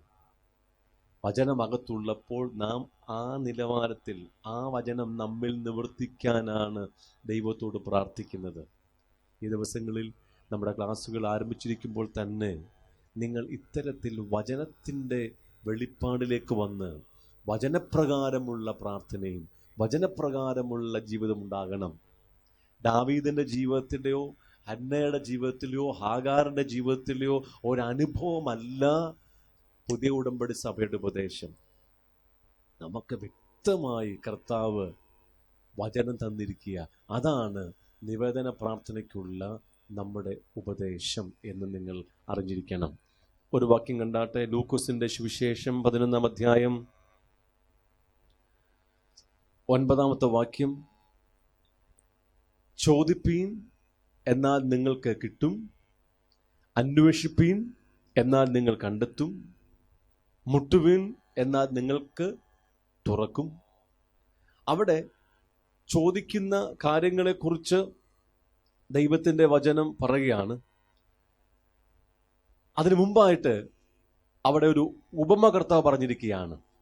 5-ാം വാക്യം തുടങ്ങി, നിങ്ങളിൽ ആർക്കെങ്കിലും ഒരു സ്നേഹിതൻ ഉണ്ടെന്നിരിക്കട്ടെ, അവൻ അർദ്ധരാത്രിക്ക് അവൻ്റെ അടുക്കൽ ചെന്ന് സ്നേഹിത, എനിക്ക് 3 അപ്പം വായ്പ തരണം. എൻ്റെ ഒരു സ്നേഹിതൻ വഴിയാത്രയിൽ എൻ്റെ അടുക്കൽ വന്നു. അവന് വിളമ്പി കൊടുപ്പാൻ എൻ്റെ പക്കൽ ഏതുമില്ല എന്ന് അവനോട് പറഞ്ഞാൽ, എന്നെ പ്രയാസപ്പെടുത്തരുത്, കതക് അടച്ചിരിക്കുന്നു, പൈതങ്ങളും എന്നോട് കൂടെ കിടക്കുന്നു, എഴുന്നേറ്റ് തരുവാൻ എനിക്ക് കഴിയുകയില്ല എന്ന് അകത്ത് നിന്ന് ഉത്തരം പറഞ്ഞാലും, അവൻ സ്നേഹിതനാകൊണ്ട് എഴുന്നേറ്റ് അവന് കൊടുക്കയില്ലെങ്കിലും, അവൻ ലജ്ജ കൂടാതെ മുട്ടിക്ക നിമിത്തം എഴുന്നേറ്റ് അവന് വേണ്ടുവോളം കൊടുക്കും എന്ന് ഞാൻ നിങ്ങളോട് പറയുന്നു. അപ്പം നമ്മൾ ഈ പ്രാർത്ഥന ഒക്കെ കേൾക്കുമ്പോൾ, ഈ ഉപമ കേൾക്കുമ്പോൾ നമ്മുടെ ധാരണ എന്തുവാ? നമ്മുടെ ഒരു ഭൗതിക കാര്യം ലഭിക്കാൻ വേണ്ടി എന്ത് ചെയ്യണം? നാം മുട്ടിപ്പായി അവൻ്റെ അടുക്കൽ വന്ന് അവനെ ശല്യപ്പെടുത്തിക്കൊണ്ടിരിക്കണമെന്ന. ഞാൻ നേരത്തെ പറഞ്ഞു, നമ്മുടെ ആവശ്യങ്ങൾ നാം ചോദിക്കും മുമ്പ് തന്നെ ദൈവം അറിയുന്നു. അവൻ നമ്മുടെ പിതാവായതുകൊണ്ട് നാം ചോദിക്കാതെ തന്നെ എന്ത് ചെയ്യുന്നു? നമുക്ക് നന്മകൾ തരുന്നു എന്ന് വ്യക്തമാക്കി. പിന്നെ എന്തുവാ ഈ ഉപമയുടെ അർത്ഥം? എന്തുവാ ഈ ഉപമയുടെ അർത്ഥം? നിരന്തരമായി ലഭിക്കും വരെ ചോദിച്ചുകൊണ്ടിരിക്കുക, മുട്ടിക്കൊണ്ടേയിരിക്കുക, തുറക്കും വരെ മുട്ടിക്കൊണ്ടേയിരിക്കുക, ലജ്ജ കൂടാതെ പുറകെ നടന്നെന്ത് ചെയ്യുക? ചോദിച്ചുകൊണ്ടിരിക്കുക. ഇവിടെ എന്തുവാ നിവേദനം? ഏതെങ്കിലും ഭൗതിക കാര്യമാണോ? ഇല്ല. പിന്നെന്തുവാ? പരിശുദ്ധാത്മാവിനെ കുറിച്ചാ അല്ലേ? താഴോട്ട് വായിച്ചു വരുമ്പോൾ, ആ ഭാഗം കഴിഞ്ഞ് താഴെ എത്തുമ്പോൾ വാക്യം 13, അങ്ങനെ ദോഷികളായ നിങ്ങൾ നിങ്ങളുടെ മക്കൾക്ക് നല്ല ദാനങ്ങളെ കൊടുപ്പാൻ അറിയുന്നുവെങ്കിൽ സ്വർഗസ്ഥനായ പിതാവ് തന്നോട് ചോദിക്കുന്നവർക്ക് പരിശുദ്ധാത്മാവിനെ എത്ര അധികം കൊടുക്കും. ഇവിടെ തുടർമാനമായി ദൈവത്തിൻ്റെ അടുക്കൽ വന്ന് ലജ്ജ കൂടാതെ ചോദിക്കാൻ പറഞ്ഞിരിക്കുന്നത് ഏതെങ്കിലും ഭൗതിക കാര്യത്തെക്കുറിച്ചാണോ? അല്ല. പിന്നെന്താണ്? പരിശുദ്ധാത്മാവിനെ കുറിച്ചാണ്. എന്തുകൊണ്ടാ പരിശുദ്ധാത്മാവിനെ ലഭിക്കാൻ നാം നിരന്തരമായി ദൈവത്തിൻ്റെ സന്നിധിയിൽ പ്രാർത്ഥിക്കാൻ പറഞ്ഞിരിക്കുന്നത്? നാം വീണ്ടും ജനിച്ചപ്പോൾ തന്നെ പരിശുദ്ധാത്മാവ് എന്ത് ചെയ്തു? നമ്മുടെ അകത്ത് വന്നിട്ടുണ്ട്. ആത്മസ്നാനത്തിലൂടെ അവൻ നമ്മുടെ അകത്തും പുറത്തും ഒരുപോലെ എന്ത് ചെയ്യുന്നുണ്ട്? പ്രവർത്തിക്കുന്നുണ്ട്. പക്ഷേ പരിശുദ്ധാത്മാവ് നമ്മുടെ ജീവന്റെ ഭാഗമായി, നമ്മുടെ തേജസ്സായി നിരന്തരം നമ്മിൽ വർദ്ധിക്കേണ്ട ആവശ്യമുണ്ട്. വീണ്ടും ജനനത്തിൽ ആത്മാവ് നമ്മുടെ അകത്ത് വന്നിട്ടുണ്ട്. ആത്മസ്നാനത്തിൽ അവൻ അധികമായി നമ്മിലേക്ക് വന്നിട്ടുണ്ട്. പക്ഷേ നിരന്തരം പരിശുദ്ധാത്മാവിൻ്റെ പ്രവൃത്തി, അവൻ്റെ സാന്നിധ്യം, അവൻ്റെ ജീവൻ, അവൻ്റെ അഭിഷേകം ഒക്കെ നമ്മിൽ വർദ്ധിക്കേണ്ട ആവശ്യമുണ്ട്. എവിടം വരെ? ശരീരത്തിൻ്റെ വീണ്ടെടുപ്പാകുന്ന തേജസ്കരണം നടക്കുന്ന അന്ന് വരെ പരിശുദ്ധാത്മാവിൻ്റെ സാന്നിധ്യവും അവൻ്റെ അഭിഷേകത്തിൻ്റെയും തേജസ്സിൻ്റെയും അളവുകൾ നമ്മൾ എന്ത് ചെയ്യണം? വർദ്ധിച്ചുകൊണ്ടിരിക്കേണ്ട ആവശ്യമുണ്ട്. അതുകൊണ്ട് എല്ലാ ദിവസവും പരിശുദ്ധാത്മാവിൻ്റെ അധികമായ അനുഭവങ്ങൾ നമ്മുടെ ജീവിതത്തിൽ പ്രാപിക്കുവാൻ നാം നിരന്തരം പ്രാർത്ഥിക്കേണ്ടവരാണ്. ഈ പ്രാർത്ഥന ഒന്നും ഭൗതികമായ ആവശ്യങ്ങൾക്ക് വേണ്ടി പറഞ്ഞതല്ല. ഈ ഉപമ ഭൗതികമായ കാര്യങ്ങൾ പ്രാപിക്കാൻ വേണ്ടി പറഞ്ഞതല്ല എന്ന് ഓർത്തിരിക്കണം. മറ്റൊരു വാക്യം അതുപോലെ കാണിക്കാം. ലൂക്കോസിന്റെ സുവിശേഷം 18-ാം അധ്യായം, അതിൻ്റെ പ്രാരംഭ വാക്യങ്ങൾ ഇങ്ങനെ പറഞ്ഞിരിക്കുന്നു: മടുത്തു പോകാതെ എപ്പോഴും പ്രാർത്ഥിക്കണം എന്നുള്ളതിന് അവൻ അവരോട് ഒരു ഉപമ പറഞ്ഞത്. അപ്പം മടുത്തു പോകാതെ പ്രാർത്ഥിക്കണം ചിന്തിക്കുമ്പോൾ നമ്മുടെ ധാരണ എന്തുവാ? നിവേദന പ്രാർത്ഥനകളാണ്, നമ്മുടെ ആവശ്യങ്ങൾക്ക് വേണ്ടിയുള്ള പ്രാർത്ഥനകളാണ്. എന്നാൽ അങ്ങനെ അല്ലെന്ന് അറിഞ്ഞിരിക്കണം. ഭൗതികത്തിന് വേണ്ടി അല്ല ഇവിടെ മടുത്തു പോകാതെ പ്രാർത്ഥിക്കാൻ പറഞ്ഞിരിക്കുന്നത്. ആ ഉപമ കണ്ടു നോക്കിക്കൂ. ദൈവത്തെ ഭയവും മനുഷ്യനെ ശങ്കയുമില്ലാത്ത ഒരു ന്യായാധിപൻ ഒരു പട്ടണത്തിലുണ്ടായിരുന്നു. ആ പട്ടണത്തിൽ ഒരു വിധവയും ഉണ്ടായിരുന്നു. അവൾ അവൻ്റെ അടുക്കൽ ചെന്ന് എൻ്റെ പ്രതിയോഗിയോട് പ്രതിക്രിയ നടത്തി രക്ഷിക്കണമേ എന്ന് പറഞ്ഞു. അവന് കുറെ കാലത്തേക്ക് മനസ്സില്ലായിരുന്നു. പിന്നെ അവൻ, എനിക്ക് ദൈവത്തെ ഭയവും മനുഷ്യനെ ശങ്കയുമില്ല, എങ്കിലും വിധവ എന്നെ അസഹ്യമാക്കുന്നത് കൊണ്ട് ഞാൻ അവളെ പ്രതിക്രിയ നടത്തി രക്ഷിക്കും, അല്ലെങ്കിൽ അവൾ ഒടുവിൽ വന്ന് എന്നെ മുഖത്തടിക്കും എന്ന് ഉള്ളുകൊണ്ട് പറഞ്ഞു. അപ്പൊ ഈ വിധവ ചെന്ന് തൻ്റെ കാര്യത്തിൽ ന്യായാധിപൻ ഒരു തീരുമാനമെടുത്ത് തന്നെ വിടിവിക്കുന്നത് വരെ എന്ത് ചെയ്യാണ്? അവനെ അസഹ്യപ്പെടുത്തിക്കൊണ്ടിരിക്കുക. പറയാണ്, അനീതിയുള്ള ന്യായാധിപൻ പറഞ്ഞത് കേൾക്കുക. ദൈവമോ രാപ്പകൽ തന്നോട് നിലവിളിക്കുന്ന തൻ്റെ വൃദ്ധന്മാരുടെ കാര്യത്തിൽ ദീർഘക്ഷമയുള്ളവനായാലും അവരെ പ്രതിക്രിയ നടത്തി രക്ഷിക്കയില്ലയോ? വേഗത്തിൽ അവരെ പ്രതിക്രിയ നടത്തി രക്ഷിക്കും എന്ന് ഞാൻ നിങ്ങളോട് പറയുന്നു. അപ്പോൾ ഇവിടെ ദൈവത്തിൻ്റെ വൃദ്ധന്മാർ, വേർതിരിക്കപ്പെട്ടവർ, വിശുദ്ധന്മാർ രാപ്പകൽ എന്ത് ചെയ്യാണ്? ദൈവത്തോട് നിലവിളിക്കുക. ഇത് വായിക്കുമ്പോൾ നമ്മുടെ ധാരണ ഏതോ ഭൗതികമായ കാര്യങ്ങൾക്ക് വേണ്ടി ദൈവത്തോട് നിലവിളിക്കുന്നതായിട്ടാണ്. മടുത്തു പോകാതെ പ്രാർത്ഥിക്കണം, ലഭിക്കുന്നവരെ പ്രാർത്ഥിക്കണമൊക്കെ പഠിപ്പിക്കും. പക്ഷെ ഇവിടെ എന്തുവാ രാപ്പകൽ നാം ദൈവത്തോട് നിലവിളിക്കുന്ന പ്രാർത്ഥനാ വിഷയം? ആർക്ക് പറയാം?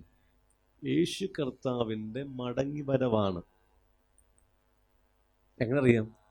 അതിൻ്റെ കൂടെയുള്ള വാക്യം, 8-ാം വാക്യം, വേഗത്തിൽ അവരെ പ്രതിക്രിയ നടത്തി രക്ഷിക്കും എന്ന് ഞാൻ നിങ്ങളോട് പറയുന്നു.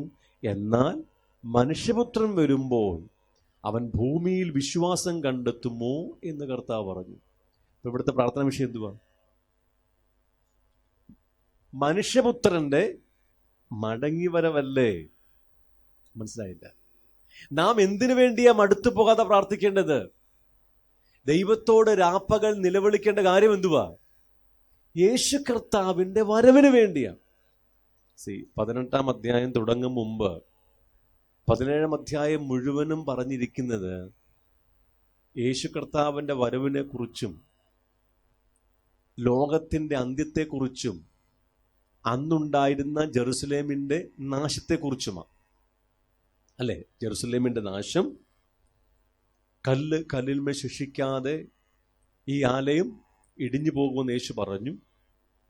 അതിൻ്റെ ലക്ഷണങ്ങൾ, കർത്താവിൻ്റെ വരവിൻ്റെ ലക്ഷണങ്ങൾ, ലോകത്തിൻ്റെ അവസാനത്തിൻ്റെ ലക്ഷണങ്ങൾ, അതാണ് 17-ാം അധ്യായത്തിൽ മുഴുവനും പറഞ്ഞിരിക്കുന്നത്. അത് പറഞ്ഞ് അവസാനിപ്പിച്ചിട്ടാണ് മടുത്തു പോകാതെ പ്രാർത്ഥിക്കാൻ വേണ്ടി നമ്മോട് ആവശ്യപ്പെടുന്നത്. ആ ഉപമ പറഞ്ഞ് അവസാനിപ്പിക്കുമ്പോൾ പറയാണ്, മനുഷ്യപുത്രൻ വരുമ്പോൾ അവൻ ഭൂമിയിൽ വിശ്വാസം കണ്ടെത്തുമോ എന്ന് കർത്താവ് പറഞ്ഞു.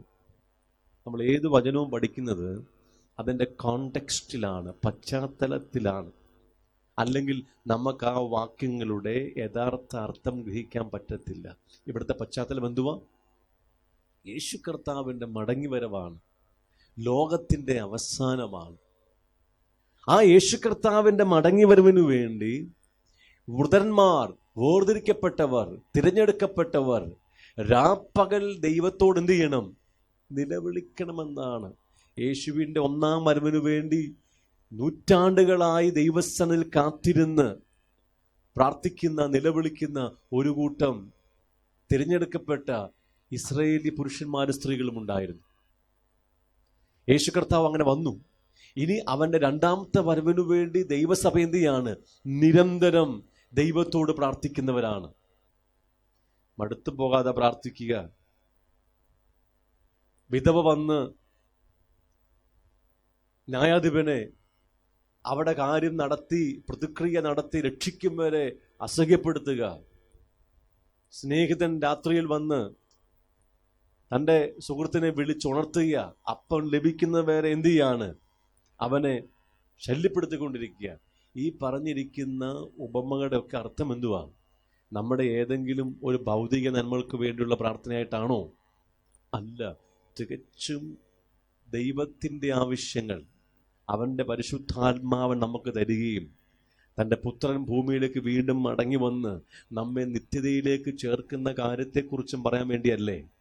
എന്തുകൊണ്ടാണ് ഭൗതിക കാര്യത്തെക്കുറിച്ച് നാം ഇനി ഭാരപ്പെടേണ്ട ആവശ്യമില്ല, ഇനി നിലവിളിക്കേണ്ട ആവശ്യമില്ല എന്ന് പറയാൻ കാരണം എന്താ?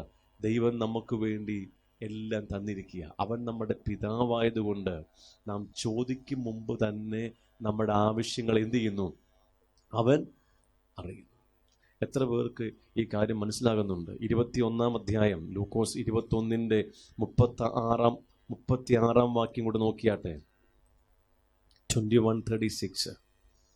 ആകയാൽ ഈ സംഭവിപ്പാനുള്ള എല്ലാറ്റിലും ഒഴിഞ്ഞു പോകുവാനും മനുഷ്യപുത്രന്റെ മുമ്പിൽ നിൽപ്പാനും നിങ്ങൾ പ്രാപ്തരാകേണ്ടതിന് സദാകാലവും ഉണർന്നും പ്രാർത്ഥിച്ചുകൊണ്ടും ഇരിപ്പീൻ. നിരന്തരമായി നാം ഉണർത്തപ്പെട്ട് പ്രാർത്ഥിക്കേണ്ടത് എന്തിനു വേണ്ടിയാ? മനുഷ്യപുത്രന്റെ മടങ്ങി വരവനും അന്ന് അവൻ മടങ്ങി വരുമ്പോൾ അവൻ്റെ മുമ്പാകെ വിശുദ്ധിയോടുകൂടെ നിൽപ്പാൻ നമ്മെ തന്നെ പ്രാപ്തരാക്കാനും വേണ്ടിയാണ്. നിങ്ങൾ ഇത്തരത്തിലുള്ള എല്ലാ ഭാഗം എടുത്തു നോക്കിയേ. നിരന്തരമായി പ്രാർത്ഥിക്കാൻ പറയുന്ന, തുടർമാനമായി പ്രാർത്ഥിക്കാൻ പറയുന്ന, മടുത്തു പോകാതെ പ്രാർത്ഥിക്കാൻ പറയുന്ന ഏത് ഭാഗവും എടുത്തു നോക്കൂ. അവിടെ പറഞ്ഞിരിക്കുന്നത് നമ്മുടെ ഭൗതിക കാര്യം പറയാൻ വേണ്ടിയല്ല, തികച്ചും ആത്മീയകാര്യമാണ്. അതിലേറ്റവും പ്രധാനപ്പെട്ടത് യേശു കർത്താവിൻ്റെ മടങ്ങിവരവിനു വേണ്ടി, ദൈവരാജ്യത്തിൻ്റെ സ്ഥാപനത്തിന് വേണ്ടി, പരിശുദ്ധാത്മാവിൻ്റെ പ്രവൃത്തി നമ്മിൽ വർദ്ധിക്കാൻ വേണ്ടി നാം നിരന്തരമായി പ്രാർത്ഥിക്കണമെന്നാണ്. എന്തുകൊണ്ടാ ഭൗതികത്തിന് വേണ്ടി പ്രാർത്ഥിക്കേണ്ട അല്ലെങ്കിൽ നിലവിളിക്കേണ്ട എന്ന് പറയാൻ കാരണം? അവൻ നമ്മുടെ പിതാവാണ്. നാം മുമ്പേ അവൻ്റെ രാജ്യവും നീതിയും അന്വേഷിക്കുമ്പോൾ എന്താണ്? അതോടുകൂടെ നമുക്ക് ആവശ്യമുള്ളതെല്ലാം അവനെന്ത് ചെയ്യാണ്? കൂട്ടിച്ചേർത്ത് തരികയാണ്. അത് നമ്മുടെ കൂടെ വരിക, നന്മയും കരുണയും നമ്മുടെ പുറകിൽ വരികയാണ്. അതിനെക്കുറിച്ച് ഓർത്ത് ഭാരപ്പെടേണ്ട ആവശ്യമില്ലെന്ന് കർത്താവ് വ്യക്തമായി പഠിപ്പിക്കുക. നോക്കിയേ, പഴയ ഉടമ്പടിയിലുള്ള നിവേദന പ്രാർത്ഥന കണ്ടോ നിങ്ങൾ? ഞാൻ വ്യക്തമാക്കി. പുതിയ ഉടമ്പടിയിൽ ആ സിസ്റ്റമല്ല. പഴയ ഉടമ്പടിക്കാരെ പോലെ നാം നിലവിളിക്കേണ്ട ആവശ്യമില്ല. നാം പുതിയ ഉടമ്പടി മക്കളായതുകൊണ്ട്, അവൻ നമ്മുടെ പിതാവായതുകൊണ്ട്, അവൻ നമുക്ക് വേണ്ടി സകലവും നാം ചോദിക്കും മുമ്പ് തന്നെ നൽകുകയാണ്. ആമേൻ. ഇനി നമ്മൾ രണ്ട് ഭാഗം കൂടെ കാണണം. ഒന്ന്, ലേഖനങ്ങളിലുള്ള പ്രാർത്ഥനയുടെ, നിവേദന പ്രാർത്ഥനയുടെ നിലവാരം. അപ്പോൾ തന്നെ പത്രോസിൻ്റെ ലേഖനത്തിൽ പറഞ്ഞിരിക്കുന്ന നിവേദന പ്രാർത്ഥനയുടെ നിലവാരം. ഈ രണ്ട് കാര്യങ്ങളൂടെ പറയുമ്പോൾ നിങ്ങൾക്ക് നിവേദന പ്രാർത്ഥനയുടെ അർത്ഥം മനസ്സിലാക്കാൻ പറ്റും. നാം എങ്ങനെ പ്രാർത്ഥിക്കണമെന്നും എങ്ങനെ ദൈവത്തിൽ നിന്നും നന്മകൾ പ്രാപിക്കണമെന്നും നമുക്ക് മനസ്സിലാകും. ഓക്കെ.